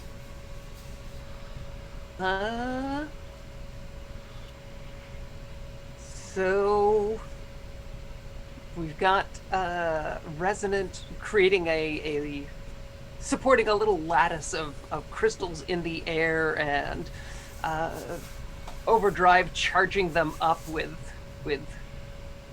just the right frequency, and with a big blast of energy from Darkstar, we can kind of weave it into this warp in space that finally just punches through into a black just void, and then we get a little line of green light coming out of Deathgate's chest, guiding the way. Awesome. Oh, that must be a GPS. Recalculating. A ghostly position satellite. All right. I'm probably not coming back from this, so you guys probably shouldn't come. But if we Well, don't come, Why don't we all just go and make sure you come back from it? Yeah, I was- mean, that's how we won the last one, right? I wasn't raised to be a coward or to tolerate people with attitudes, and that woman definitely has one. I mean, she's like 1,000,000 years old and has Okay, Like so a we just take her cane and we 100 beat her with it. billion. Dang. All right, well, let's do this. I see they don't have chill in the terminus.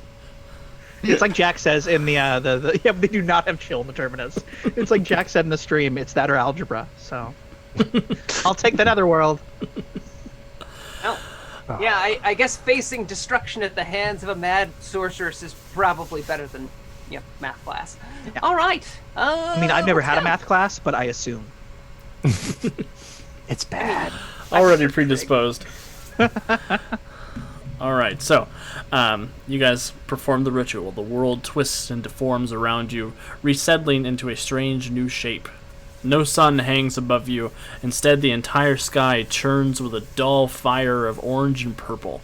Ashen gray plants sprout from the rocky ground, and you've arrived on a bluff overlooking some kind of mountainside factory town. In the distance around you, you do see there are these impossibly tall and slender mountains that stretch up disturbingly high. Below you, from where you arrive, which I will drag your tokens to where you arrived. Oh no, we're in Pennsylvania. Oh gosh. You come to Farrowburg! I moved out of this town for a reason. That was the 999th Netherworld. You guys appear up over here, looking down on this factory town. And below, you can see chalk-white figures rounding up villagers, dragging them into a rough circle overlooked by 2 figures in black robes, and a third wearing bright red. I don't see like a new picture or a new map. Oh, Are we supposed I be need seeing to a drag point? you guys over to it. That's what I figured. Oh, okay. There we go. There we go. Yay! Oh, got it. It's a giant map. It is. This map is by 2 Minute Tabletop, which is a wonderful Patreon who does Oh yeah, amazing they maps. are amazing. I used to use them a lot when I ran D&D on YouTube. Yeah, I love their maps. They do such a great job. Definitely go support them. I'll share links in the video on YouTube. But you all appear on this bluff overlooking sort of this town square down below. And there are a couple of... They look like skeletal soldiers walking around rounding up bystanders. There's also 2 hulking characters in black robes, as well as this woman in a red robe. An image? There is. I'm going to show it to you all. Is that available? Yeah. Yes. Okay. Ooh, awesome. that's a cool character design. I'm a fan. All right. So, you guys have appeared in the Netherworld. Oh, and Jace Kestrel has redeemed moral support for all of you. So you all have moral support. Feel that nice warmth surging from the chat, hoping we can roll better in case fighting breaks out. So what are the bees on the map? Those are innocent bystanders that are being rounded up. Oh, okay. It's the Netherworld. Is anyone really innocent? I mean, it's not hell where like you're sent because you were bad. It's Oh, it's well, more shit. like New Jersey? yeah, it's more like New It's just Jersey like- where it's you just- you can end up there because you're bad, or you could be born there. Yeah, I was gonna say it's just like another dimension, just a crappy one. It's basically what it is. It's basically like being in 2020 forever. Oh no. Ooh. I I hate am this out. timeline. You know what? I'll take algebra. I'm gone. I'm out. All right, yeah, have fun. And somewhere in just the warm part of your mammal brains, you remember that Braze is just free and loose now. Yeah. Yeah, well. He I waggled looked his down at fingers all- as you guys left. I look down at all of that, and then I kind of look over at Seven and I go, something tells me that's not a good thing that's happening over there. No, we've got to get involved. Great, I love getting involved. Uh-oh.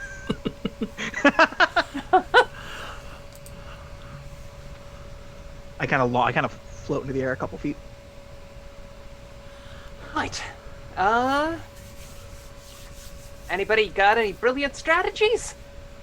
Punch them till they don't. Punch them till they don't get up again. I mean, works for me. Well, the lady with the hood looks magic-y, so I guess people with magic handle her. What are the... I'm big, so I'll handle one of the big guys, and I look at Overdrive. You're super fast. You can usually take out a lot of smaller people really fast, like you did back in the last fight. So why don't you focus on the minions? what are And the... I look over at Resonance and I say, why don't you save civilians? what can are do the that. bees on the map? Bystanders. Bystanders.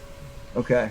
So that's what I'm pointing out. I'm like, well, why don't you focus on those guys, and then you focus on the lady with the hood, and I'll punch the other two, and you focus save civilians. And I look over at Deathgate and I go, and you bind people. That's all I know that you can do so far is use magic to catch people. So and throw cars. So I guess fill in the gaps.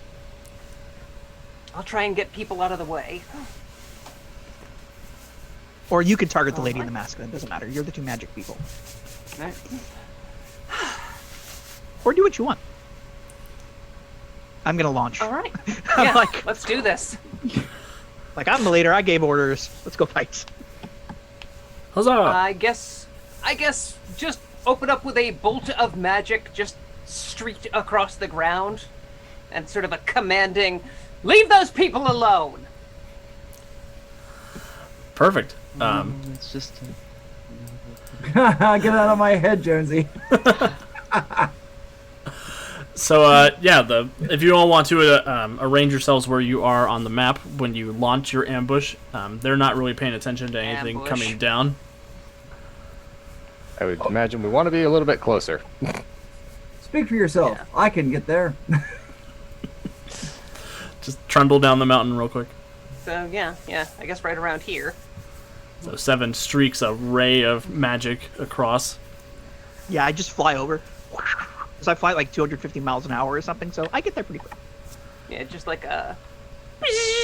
Yeah. The young woman in the red cloak looks up at you, and she sneers at you, 7. And she says, "Look at this! And I thought all you had were stockpiles of food and hidden weapon caches. You didn't tell me you were hiding dissidents to Una's reign. I thought you may have been concerned for your survival, but it seems you are contemplating treason. I will save you from yourselves and dispatch these heroes, so-called, and then I will turn my attention on all of you. And I want everybody to roll for initiative. Waiting for it. And click on your token before you roll for initiative. I rolled a 13 this time. Excellent. I rolled a 9. I'm going to run to the restroom real fast. I rolled a 17. Smokes! 26! See, that's how you roll for initiative.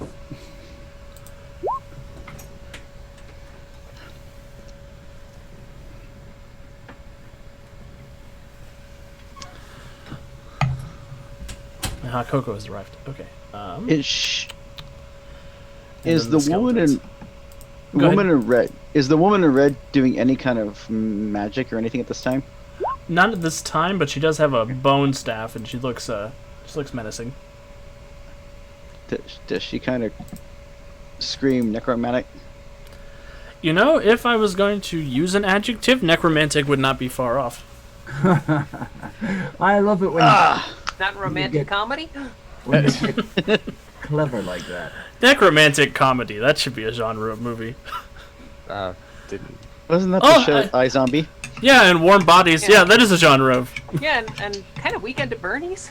Oh, What was the one with the guy who played Beast in the newest X-Men one?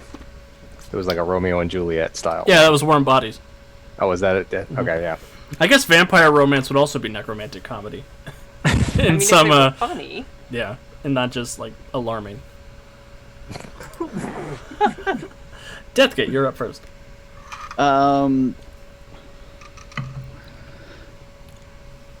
Yeah, with that, I'm gonna fly on over, and she's being all monologuing, and I'm like, we didn't ask for any gift from you, and just blast away. At least attempt to blast away. I believe in you. Who's the one in front of them? Like right there. That one with the red appears to be an older woman who is wearing sort of bureaucratic clothing. She appears to also be a bystander. All right. So with that, I let loose a bolt of purplish and black ethereal energy, and hopefully, I rolled 11. So no, I'm not rolling any better than last fight. So. no. 11 is not going to be enough to hit. So the purple energy streaks out. Are you going to fly any closer, or are you happy being right where you are? I'll fly a little closer as Okay. part of that. So the necromantic energy surges past. The lady in red gets to go on the next initiative turn. So she looks at you with a bemused smile on your face. She says, "First a failed mage and now a necromancer challenges me at my own game? Ha! Preposterous." And she will raise a hand and try to hit Deathgate with a necrotic blast. And rolls a 21 to hit your dodge DC. And she hits. Please So- give me a toughness save. And that's a 15, so yeah. There's a bruise and a stagger if you want to take it. Yeah, well, once a strong word, but I mean, you've got hero points. You can re-roll it. yeah, but we just got here, so You just got here. You don't want to take a stagger from just getting here.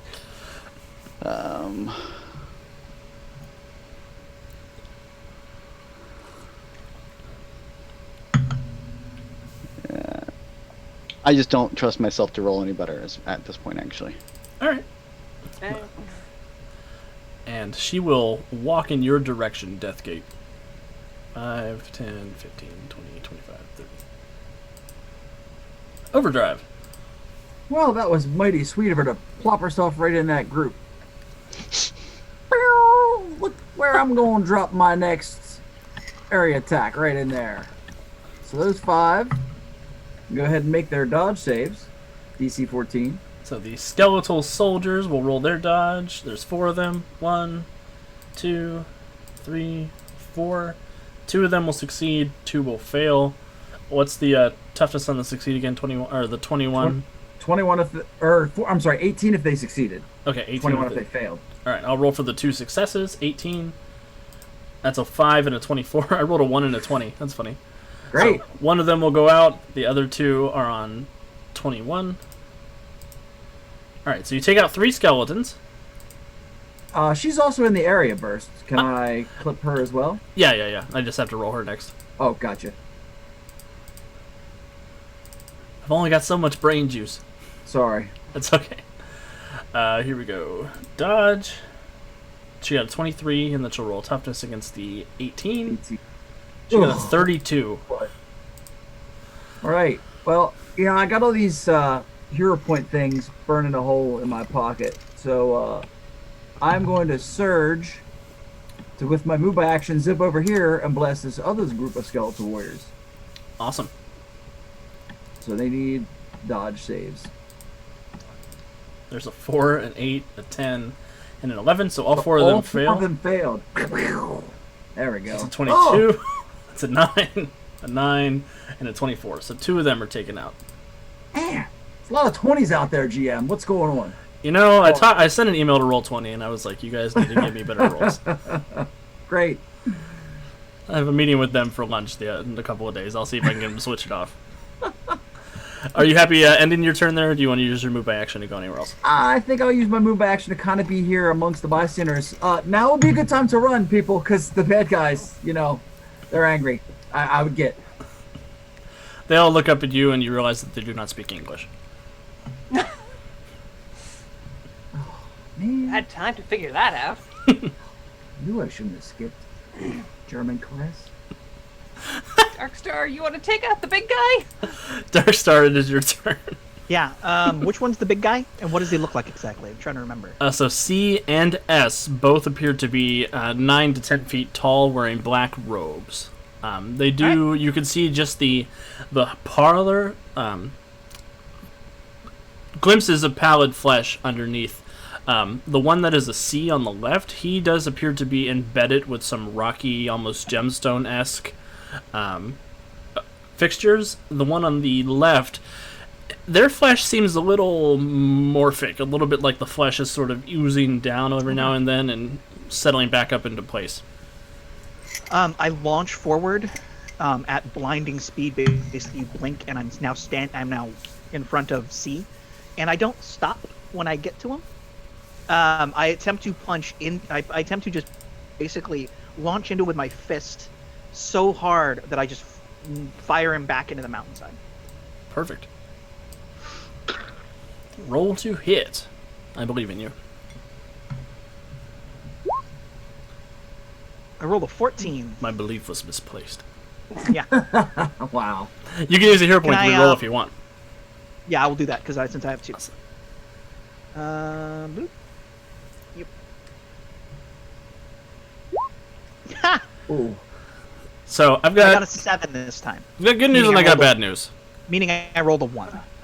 So the good news is that becomes a 17 because you did use a hero point, and when you roll bad 1 through 10, it still doesn't hit. The bad news is it still doesn't hit. Yes, took the words right out of my mouth.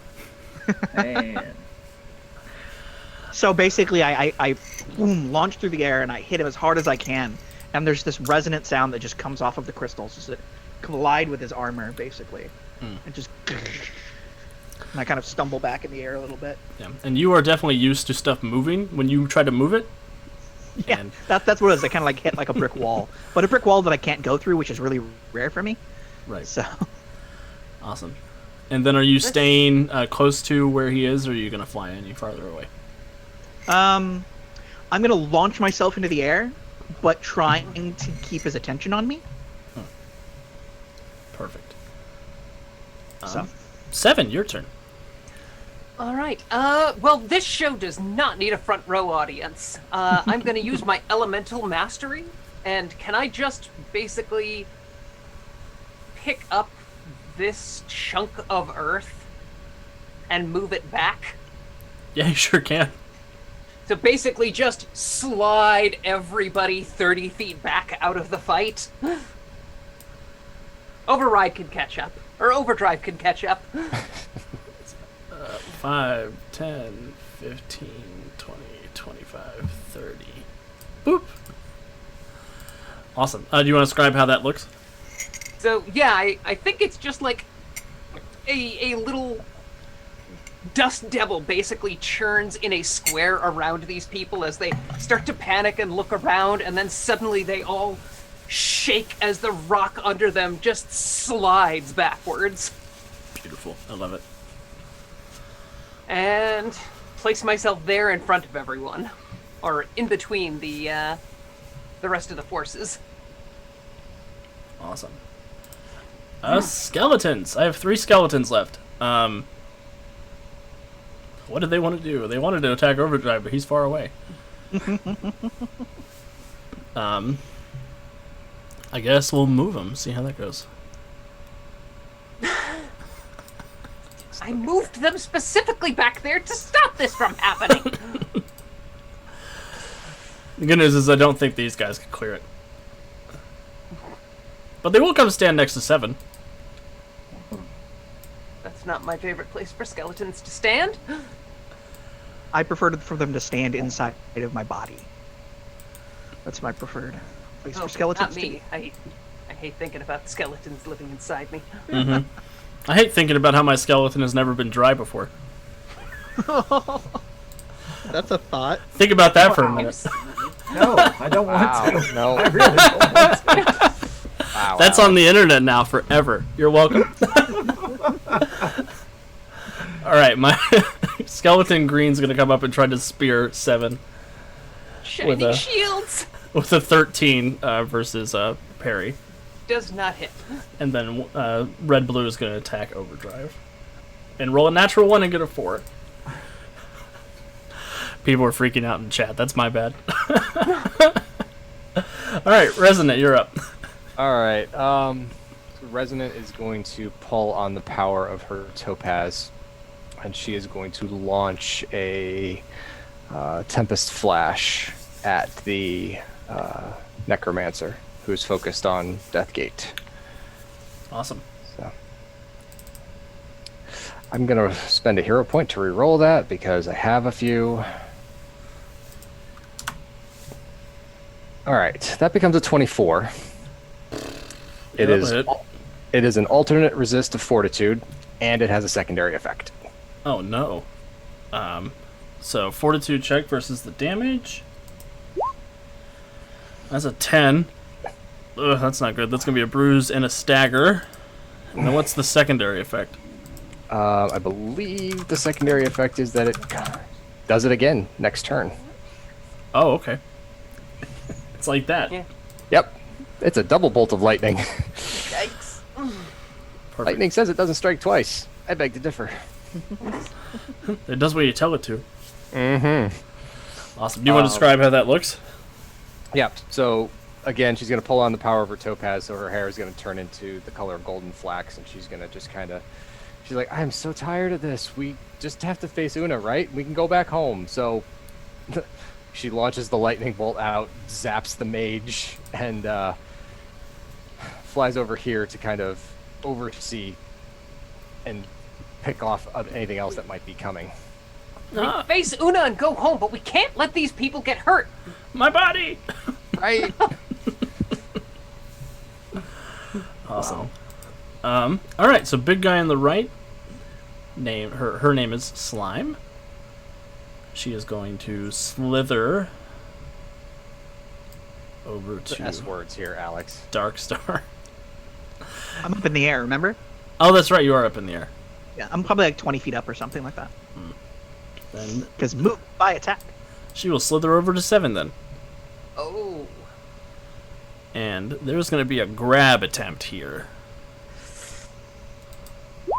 Boom. A 25 to hit your parry DC.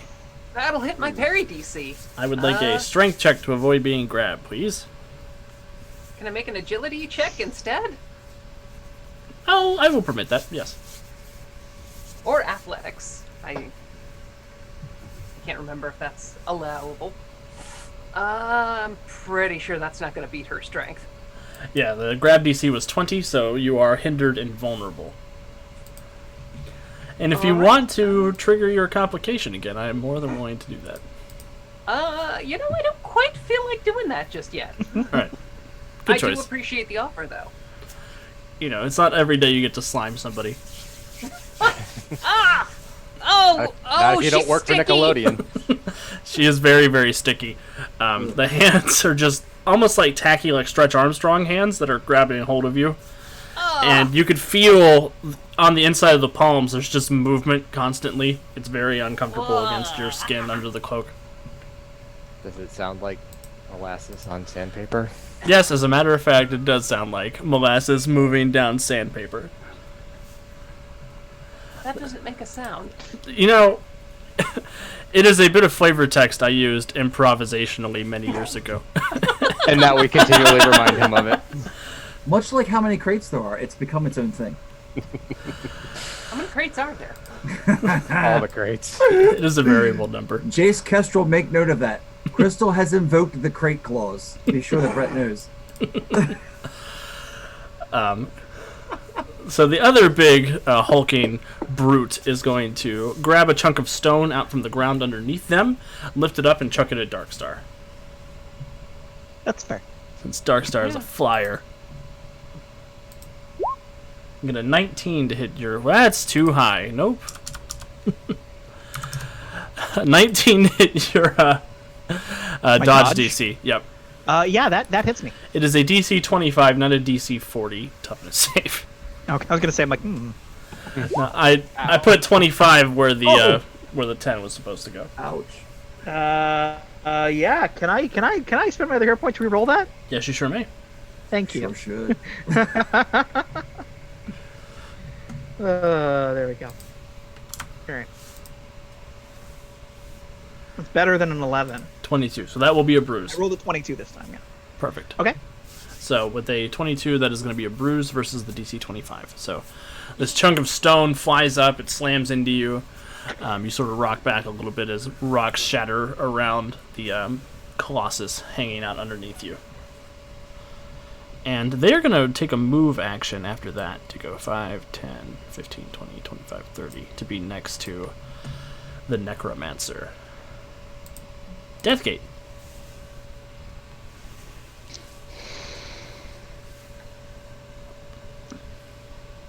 Yeah. I'm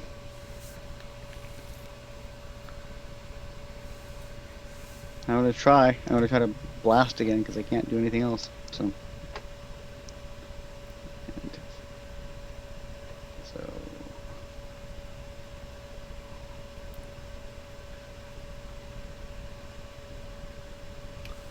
Ooh, 25 is definitely going to hit. Yep. And it's a DC 24? Yes. I haven't had a chance to do anything about the stagger I've got.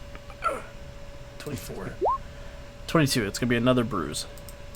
So what happens, Deathgate, as you lash out at the Necromancer on the ground beneath you? Yeah, feeling the effect of what she blasted me with. I'm just kind of like trying to shake it off, and like definitely seeing little birdies or little skeleton birdies flying around my head. I'm like, and I'm just like, okay, there are two of her. Focus with the one in the middle, and blast. And yeah, bolt of black and purple energy. Perfect. It crashes into her, she staggers back, she cries out. When I find out who summoned these people here, there's going to be hell to pay. I'm telling Una all about this. Snitches get stitches, yo. That's my favorite superhero quote. Okay, so the Necromancer is going to go fatigued. And she's going to do a power stunt. Versus Resonant, since Resonant wants to throw lightning bolts around at people. I mean, And she's going to... It's going to be built out of her necrotic blast power. I don't like the sound of that. So instead of damage 11, it's going to be damage 6. So still the same bonus to hit. 10's not going to hit. Stunned. nope. She was staggered. Oh, right. Staggered. Yep. So she tries to go fatigued to do her power stunt. This sort of sickly red ray of boiling blood shoots out of her hands and tries to latch onto you, Resonant, but you're able to avoid it. That'll never heal if you don't stop picking. Oh. And that is what she's going to do with her turn. Overdrive. Zip. Denizens of the Underworld, I bring a message from Earth, from Oprah Winfrey. You get a whirlwind attack, and you get a whirlwind attack, and you get a whirlwind attack. I believe that hits all the bad guys that are still standing. It does. So, I let's bring a have those- message. I bring a message from Oprah Winfrey. Take me to your leader. I mean, Darkstar doesn't get it, but Everly thinks it's funny. She's like Captain America. She's like, I understood that reference. Alright, I'll do the skeletons first. There's 3 skeletons left. That's 1 dodge save, 2 dodge save, 3 dodge save. One of them One of them made succeeds. So that's 2 on the 21. 1 dies, and then 1 on the 18. Alright, These so are the worst skeletons ever. you sort of slam Okay. into them, and their bones just sort of rattle and spin around cartoon style, and they're guffawing at you. Their skeletons aren't dry either. That's the problem. We're fighting wet skeletons. Oh. Oh. They just give. They just give. I am statting up wet skeletons, and I'm sending it off for the for drive-through RPG. Ugh. That should be Or like as an they refer ooze to them monster. in the Mummy movie, as they refer to them in the first Mummy movie, moist. Moist Skeletons just doesn't have the same cadence. No. It's that hard st followed by a hard sk. It doesn't work. But some wet. people are triggered by the word moist, and so that might work in certain audiences. Ugh. Oof. So See? In wet. this case, Wet Skeleton is doing it for me. Jay says I think wet skeletons are just zombies. That's fair. Oh, I think I- Wet Skeletons is what's holding me right now. That's the slime golem. So yeah, the big brutes, slime on dodge, fails, rolls against the 21. Wow. And let me double check something. I think they're minions. One rank of insubstantial, which I can't remember. She does, but she has to turn it on. She's not a minion, is she? I don't remember. I don't think so. But, you know, I wrote this like a year and a half ago. What? Let me double check. I'm checking. I didn't know you wrote this. So there you go. Oh, yeah. Luckily, I have a memory like a steel sieve, so... I She remember is just not enough to a push us minion. in the right direction.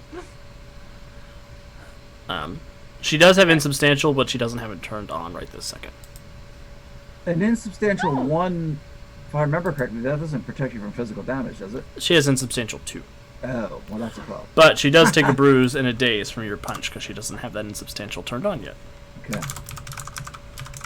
So yeah, she got a 12 versus the 21. That's a difference of 9. That's a bruise and a daze. And then the big one. That's a Ooh. skeleton. I rolled the wrong stat. Oh, okay. I was gonna say that's awful good dodge for the big guy. Yeah, no, sorry. Oh 27. my God! Come on! What a bunch of crap! Yeah, you just run back and forth, beating the crap out of everyone, and then the last guy, it's like...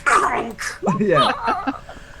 Yeah, how does that feel? Not good, is it? So the Necromancer Yeah. passed the dodge and failed with another bruise on the toughness. So, Go ahead and describe what happens, Overdrive. All right, so that was a lot of big talk and not a lot of success with breaking stuff up. I mean, I guess I diced one skeleton and hurt the slime golem. Yep. Yeah, so I'm probably like flicking goo off of this weird costume that I found myself in. Okay, so that that was a warning. Don't make me get rough. Why did everything just close? Here we go. Okay. After Overdrive is Darkstar. So the slime golem still has 7 grappled, right? Yes. Okay, so I fly over, and then I drop down to the height, just a little bit above the slime golem. I whistle so it glances up at me under its hood, and then I straight up kick it in the face. That's fair. Kick me in the face. Nothing fancy about it. One thing you will notice, though, is that even though her fighting style seems very brawly, there is legitimate skill behind it, like a trained fighter, and not like just she's power swinging. Like she's doing actual like combat maneuvers and movements. It seems to be a fighting style that's, geared towards her strength, but it is definitely not blind swinging. It's not all hammer throws. Yeah, no, because she's been, actually trained as a soldier. So she's going to, I'm going to kick him in the face. Hopefully. I got a 10. 10. 10 is not going to hit. I am looking so ineffectual. So this stream might have frozen up. I think I just fixed it. I think. Yes, you did. Okay, cool. Awesome, cool. So Darkstar, you come in, you give a good solid kick. As you kick where its head was, the head just sort of drops into the body and pops back up. That's not fair! It's a little gross, too. 7. That's my turn. Magic of Modrosis, bend and churn! Going to power stunt to turn my range damage into shapeable area damage, and basically just shoot out a little lance that goes boing, boing, boing. Beautiful. So, dodge checks, DC 12. So here's Actually, Oh, go ahead. What's the dodge? Hmm? You said DC 12, or is it more than that? Oh, DC 22, sorry, Oh, perfect. for the dodge checks. Alright, so Skeleton 1, Skeleton 2, 1 will succeed, 1 will fail. And what's the toughness on the half off versus the full off? It'll be DC 21 and DC 27. Okay, so the first one made it, the second one failed. 21, that one will succeed. 27, that one will fail.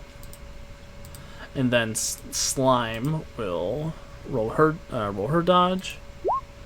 Succeeds on the dodge, but it's still DC 21, and she has 1 bruise. Oof. Ooh. I rolled a natural 20 for a 30. Well, that was a whole lot of effort for not much. You got 1 skeleton. Oh, wow. I destroyed a minion. Yay! Yay! This is the Master Mage? Oh.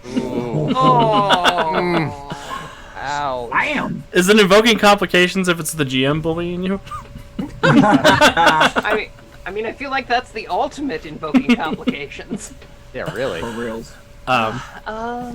7, you are allowed to try and break from your condition as well at the end of your turn. I mean, I can try, but 17. I think it's DC 20. Yes, it is. So no. So you're still slimed up. The skeletons. You are allowed to move at half speed if you want to move somewhere, but you're taking slime with you. Oh, that's right. It's strength or sleight of hand to escape. And Right. all right, yeah, I'm good. Awesome. This skeleton warrior is going to avoid 7 and come over here and stab Overdrive with a spear. Hey, now. That's uncalled for. Stab. 12. That's probably gonna miss. No. And that's the last Skelly boy. So Resonant. Okay, so Resonant is going to kind of turn her attention from the Necromancer, and she's going to launch a lightning bolt at the slime to attempt to help 7. So we will Tempest Flash and roll a natural 1. But at the end of my attack, the secondary effect happens on the Necromancer, Yes. Oh, right. and so she makes the Fortitude save again, right? Mm-hmm. DC 23, Fortitude. Oh, that's 2 staggers. Ugh. What happens as you take down the Necromancer? So the second bolt of lightning just kind of appears out of nowhere. It's like there's no indication of it because I didn't attack her, and she just the electricity just courses through her body and sends her spasming to the ground. Oh, great. All we have to do now is take care of these 2 golems neither of us has been able to touch. Or none of us have been able to touch. So yeah, the Necromancer cries out. She drops her bone staff and just lands on the ground, twitching a little bit. Yep. That's Twitch. too bad. I really like Cadaverous. I mostly like Cadaverous' name. That's my favorite. I think it's Cadaverous. Cadaverous. Oh, I thought it was a play on cadaver. It is. Oh, okay. But then you have to pronounce it like you're a Silver Age cartoonist or a Silver Age comics writer. Cadaverous. Cadaverous. It's like Oh. cadaver to me. Shh. She's Resonant. very sensitive about that. It's like my mom wanted me to be a necromancer. Resonant. Alright. What would you like to do? That's the end of my turn. All right, cool. And I'm just kind of floating up here on top of the building. Slime is going to go fatigued and do multi-attack on her unarmed attack. Ooh, And she's going to try and slam 7 into Darkstar. Oh yeah, I didn't fly out of range this time. Oh, snap. So here's on 7. not use the Master Mage as a bludgeon! I- Save? Yes, please. DC 25. Oh! That's a So, bruise in a dazed. daze. And Darkstar, 23 to hit your parry DC. Yeah, you hit. So give me a toughness save, please. 15. So you also get a bruise in a I daze. can't even roll over a 10. I don't know what's Yeah. happening. So Slime Oh, I grabs... see. Slime grabs a hold of 7, squeezes a little bit, lifts up, and her arms stretch out as she lifts up and just slams you into Darkstar. Ah! Ah! What are you made of? I don't know. Wet bones. Out of here. All right, as I didn't say Master it this time. Mage, I I'm didn't putting say my it. foot down. Nobody else is allowed to say wet bones. Rest of the field trip. You know, the existence of the Mario character Dry Bones does mean that out there somewhere there is a Wet Bones. Just say. I love that Darkstar has played Mario Kart. Welcome to Terminus. Oh, Welcome to the Terminus. Here's your Super Nintendo. So the big hulking monster, seeing that something has befallen her beloved Necromancer, is gonna look back in Resonant's direction and pick up a big boulder and chuck it at Resonant. Why do people always throw dirty things at me? You're the one who wore wearing white. word. 26 to hit your dodge. Yes. Toughness, please. Yes, coming. 27. I rolled a crit. Hey, that's what's up. So yeah, the rocks slam into you. You're able to sort of absorb the energy of the geodes and explode it as it hits into you. But your costume is still dirty. Yes, I know. And this big brute is going to go in your direction with the move action.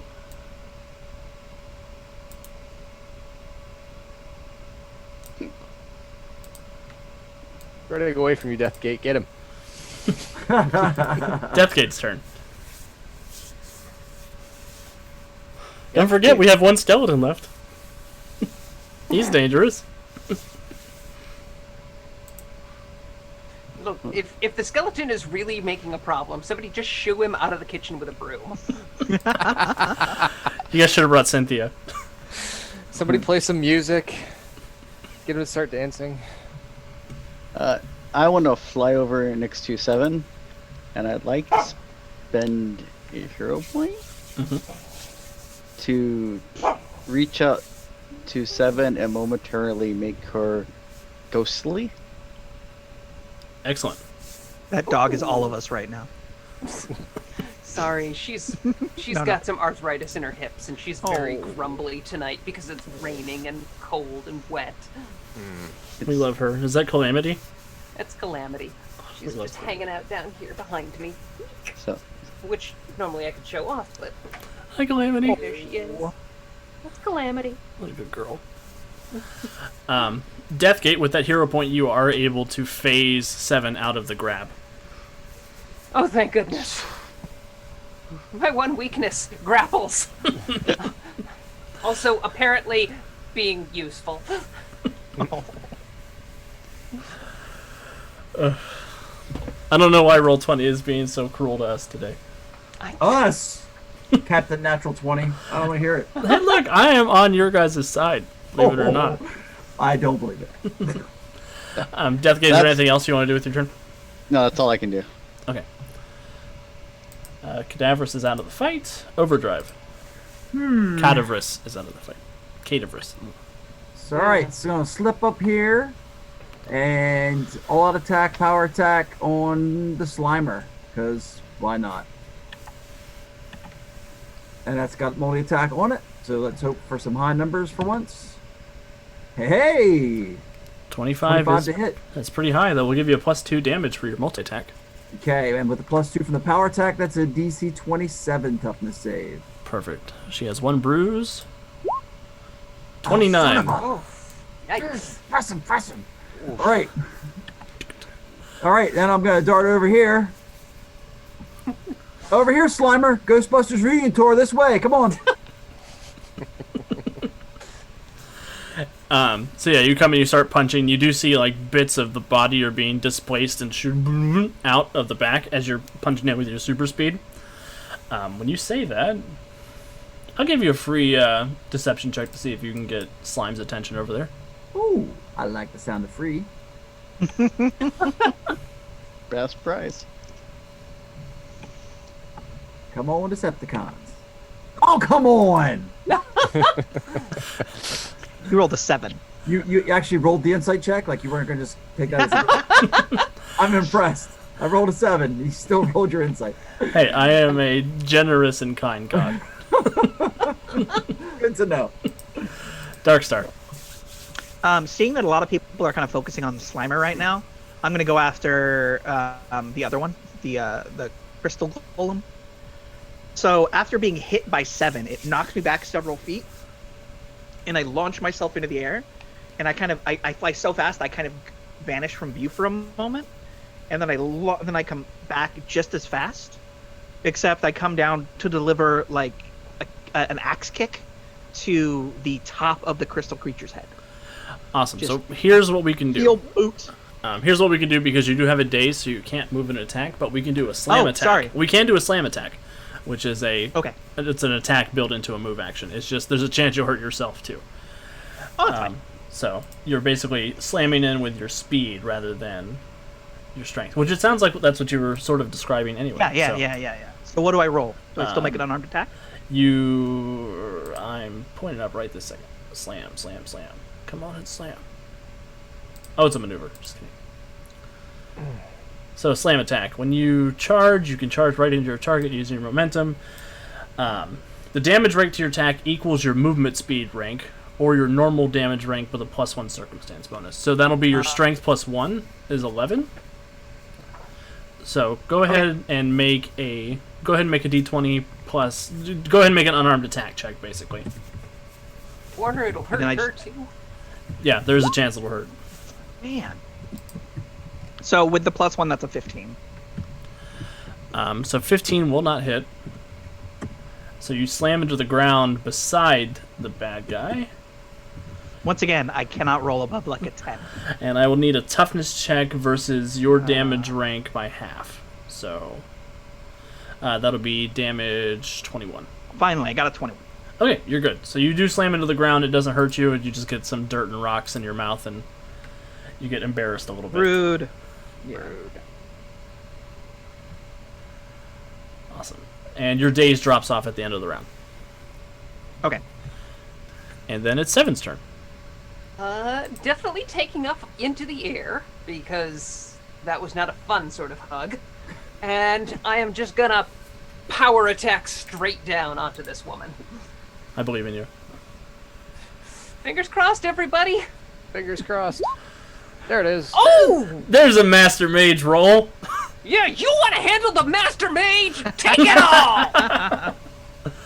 Perfect. So, Thanks, yo. is that 5 points of power attack? Just 2. I don't have the, Just 2. the advantage. Okay, so that goes down to DC 29.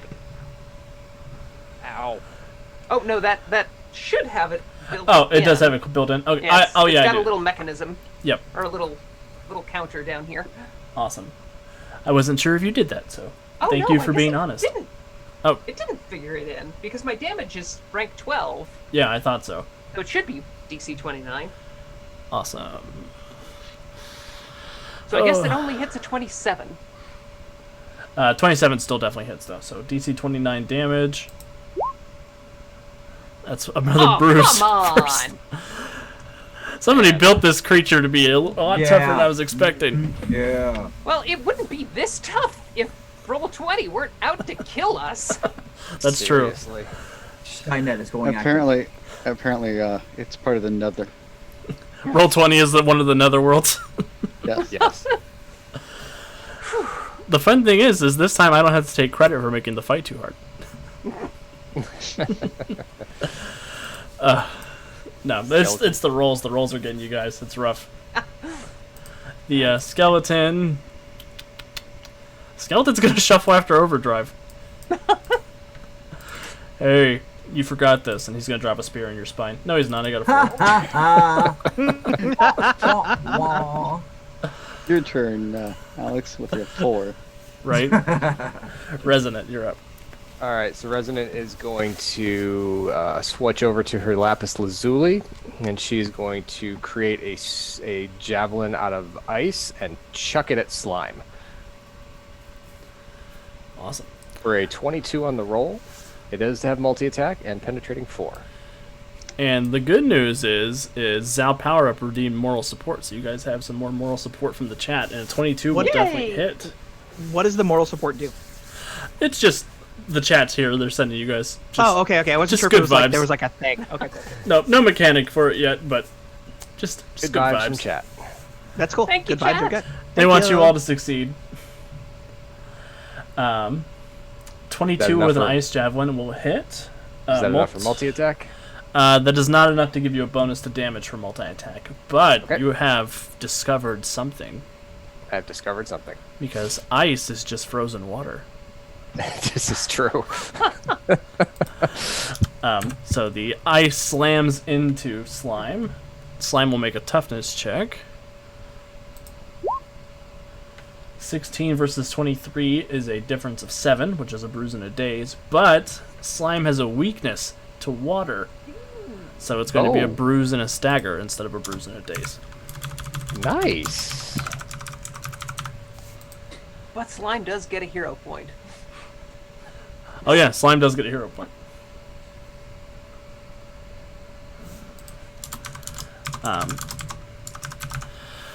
Oh, Jace Kestro, I'll have to make it a lot more expensive than 1,000 channel points if I want to grant hero points to a cast member for moral support. I disagree. I mean, make- it could be like a floating +2 or something, like a circumstance bonus. Yeah, that could be cool. That seems like a fair price for a +2 bonus. Now that she apparently has pissed off both of the golems, Resonant's going to kind of fly up a little bit higher. Perfect. So yeah, you did upset slime with your water attack. The water the ice slices through her, and you see it burns away the slime like acid, and parts of the body begin to just discorporate around where the javelin passed through. Oh. Everybody's flown out of range. More of that, please. What is? I guess Slime's gonna pick up something and chuck it at Resonant. Resident Evil. 17 to hit your dodge. It's been a while since we had a dad joke. 17 to hit my dodge will miss. Awesome. So the big chunk of stone that she picks up to throw at you just sails lazily past you. Cairn, the big one, she is going to... She'll trade blows. Cairn. Yeah, she will trade blows with Darkstar again. Since Darkstar is so big and scary. And in the ground in front of her. With a natural 20 to hit. Ow! So I need a DC 30 toughness save. Ah. Oh, look at that! I didn't get. Oh. So that will be a bruise and a stagger. So what does the stagger do? It basically means that you're dazed for the rest of the fight, and you will, if you get staggered twice, you're knocked unconscious. So I have 3 injuries on me now. I've been bruised 3 times. Yes. Great. Thank you for rephrasing that question. So you slam into the ground. You sort of get up, spitting out dirt and stuff to wheel around to attack Cairn, and she just pummels down into you with a big rocky fist that slams you down into the ground and just reminds you of punishments in There's Terminus. like that crater in the ground thing, and I'm like lying in the middle of it. Like, She spoke to your manager. Ooh, it's Karen. Look out. Uh-oh. The Yamcha effect has occurred. Yamcha effect? When he gets from Dragon Ball Z when he ends up in the pit after being pummeled. Deathgate, you're up. Yeah. There is still a skeleton out there. He's very dangerous. Really thinks he is, doesn't he? Stop attacking my friends. I'm gonna look at the big one and attempt to ensnare him with ghostly chains. Perfect.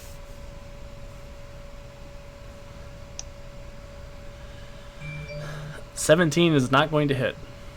Oh.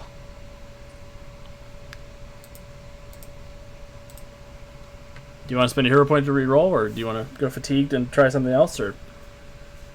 Well, I will spend a hero point and try again, because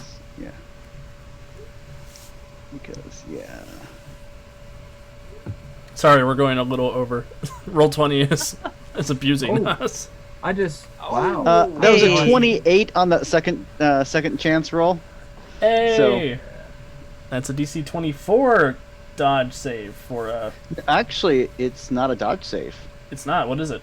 It's a will save. Oh, Because no. there goes the ethereal chains from the Underworld. Wah, wah. Ghostly ethereal chains from the Underworld. DC 24. oh, that was actually really close.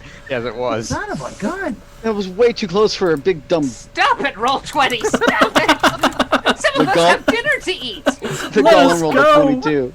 Yeah, Mine's literally on the way to my house right now.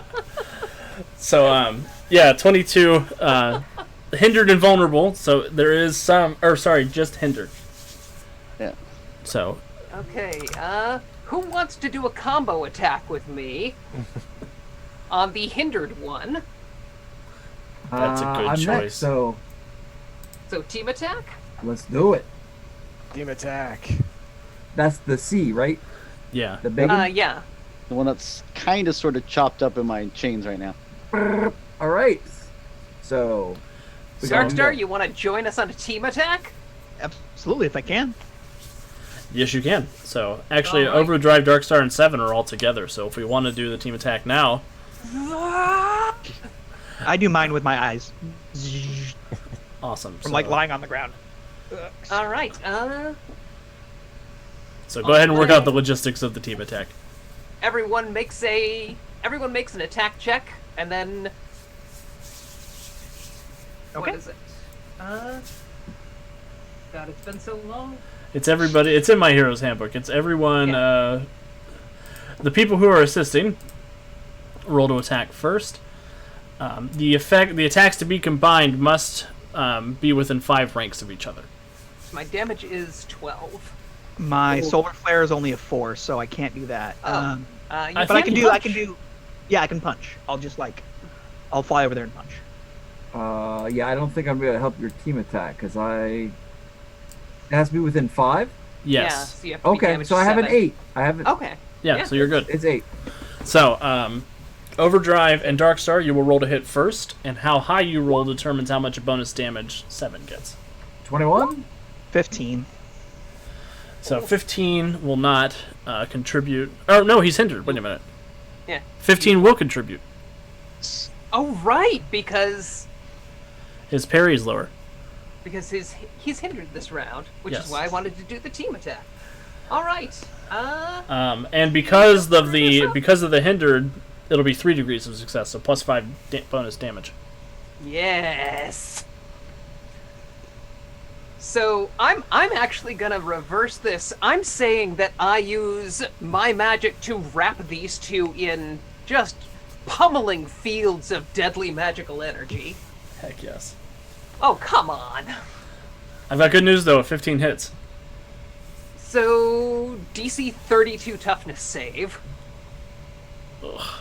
DC 32 toughness save. One. Roll a 1. I rolled a 14, which might as well be a 1.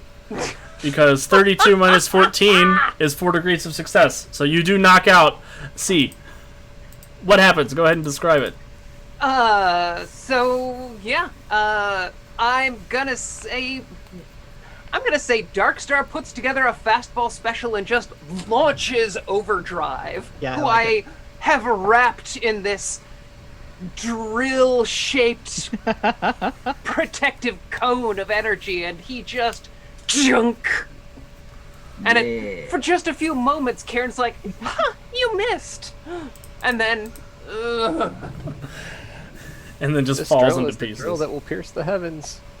and then the dog barks. Well, that felt good. My skeleton warrior is going to come over here and try to give Overdrive his spear again. I appreciate. Oh, you son of a! I told you he was dangerous. Nobody listened to me. Crap. Y'all laughed at me. I got a 22 to hit. DC 20. Take your bruise. That's bruised and dazed, isn't it? No, it's only a 5-point difference. It's just a bruise. Oh, I'm sorry. I was looking at your result, not the DC. Yeah. Okay. Ow! Why is the skeleton still running around? You turn around and the skeleton just. Superhero with a stick. You turn around and the skeleton's just like laughing at you, but there's no noise. You just hear the jaws clacking together. It's very wet sounding though for some Oh, reason. oh! It wasn't me. I didn't say it. No, Darkstar, go to the corner. Send you back to Terminus. Oh no. Oh, I will send you to math class. You know what? The skeleton's gonna go fatigued and he's gonna try it again. You're just rude. I missed. I got a 13 that time. Because you deserve to miss. Oh man. So proud of himself.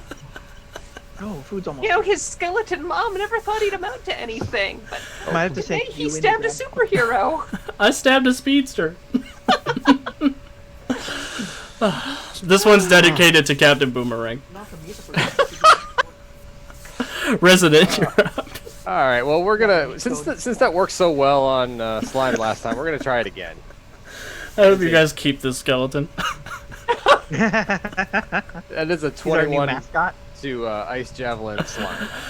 That'll hit. We do have a necromancer who could just borrow the skeleton. I hope you use your power points to build a skeleton minion. Alright. Slime rolls a toughness versus DC 23. Takes another bruise because of the weakness. Do you want to do anything else on your turn, Resident? You do have 2 hero points. I was gonna say, let me spend a hero point and do that again. to see if we can't finish it off. And I rolled a natural 1 for the 9. Goodness. I will go fatigued to re-roll that. You've got one more hero point. I know, but I'm going fatigued. Fatigue to attack again. 26 will 26. definitely hit. It's multi-attack, and that is enough multi-attack to give you a +2 damage bonus, so DC 25. There we it go. goes. 25 and 9 is 16. That is enough to finish off slime. So, That's the skeleton. Truthful. Sound off. I'm tired. Wait, When- there's still a skeleton. Do we? Can't I just go fatigued and unmake the skeleton? No, I want the skeleton. All right, I Fine. use magic to scoop him up into an oversized cat carrier. There's just a little skeleton hand, like, gesturing out. Oh my. you hear its jaws clacking inside, like, let me out, let me out.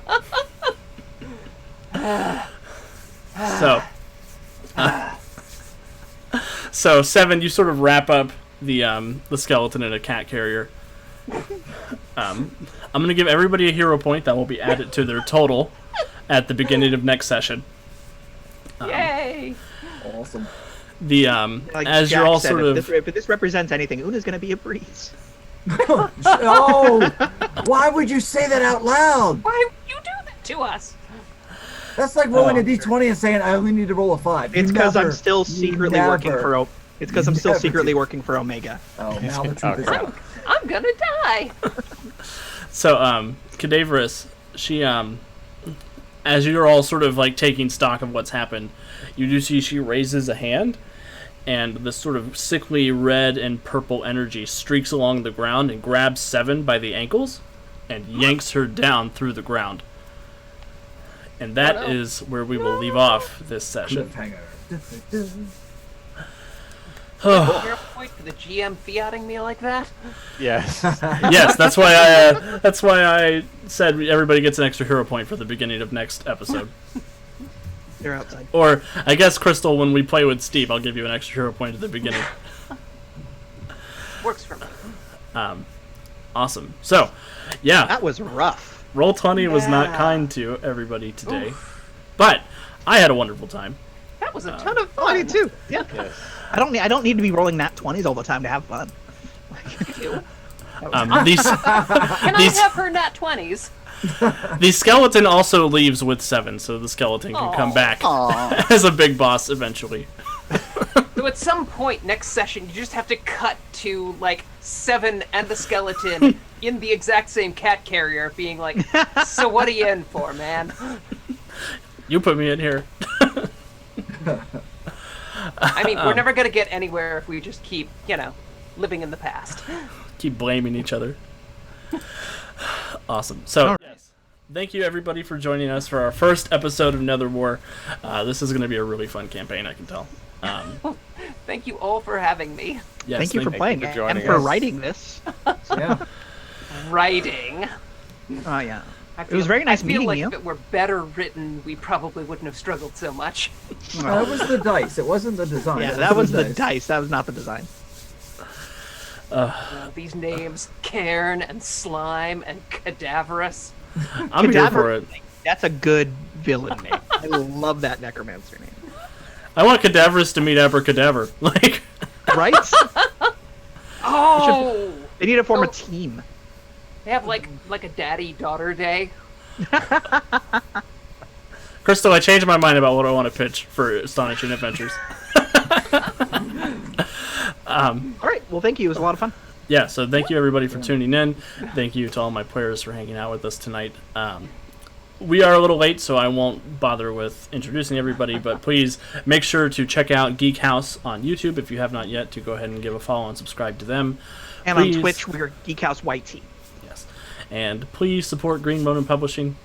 If you like Mutants and Masterminds, please go out and get your own copy. It is a whole bunch of fun, I can attest Several to. copies. Several copies. Yes. We would appreciate it. Yeah, come hang out, play in conventions when physical conventions come back, or if you do virtual conventions, I'm around all over the place. So, yeah, I think that's everything I have for tonight. We will be back here again next week for the second adventure in Netherwar. We will also be here tomorrow for our Born of Rage Season 3 episode, and we will be back on Wednesday for our Fallout game. So there's a whole bunch of good stuff. Please check out our podcast, Something Dragons, on Friday, and stay safe. Wear your mask. Something you want to say, Crystal? Oh, I just wanted to see if I could plug my comic real quick. Oh yeah, please do, Crystal. Oh, if you can, go to your friendly local games or comic store or game store and pre-order "Love Is a Battlefield" coming out from DC Comics this Valentine's Day. Nice. I will do that. Crystal wrote Wonder Woman. I wrote a Wonder Woman story for DC Wow, Comics. that's awesome. Congrats. And also wear your masks. Yes, wear your masks, be a hero, make good choices. Everybody be safe. We will see you all next week. Bye.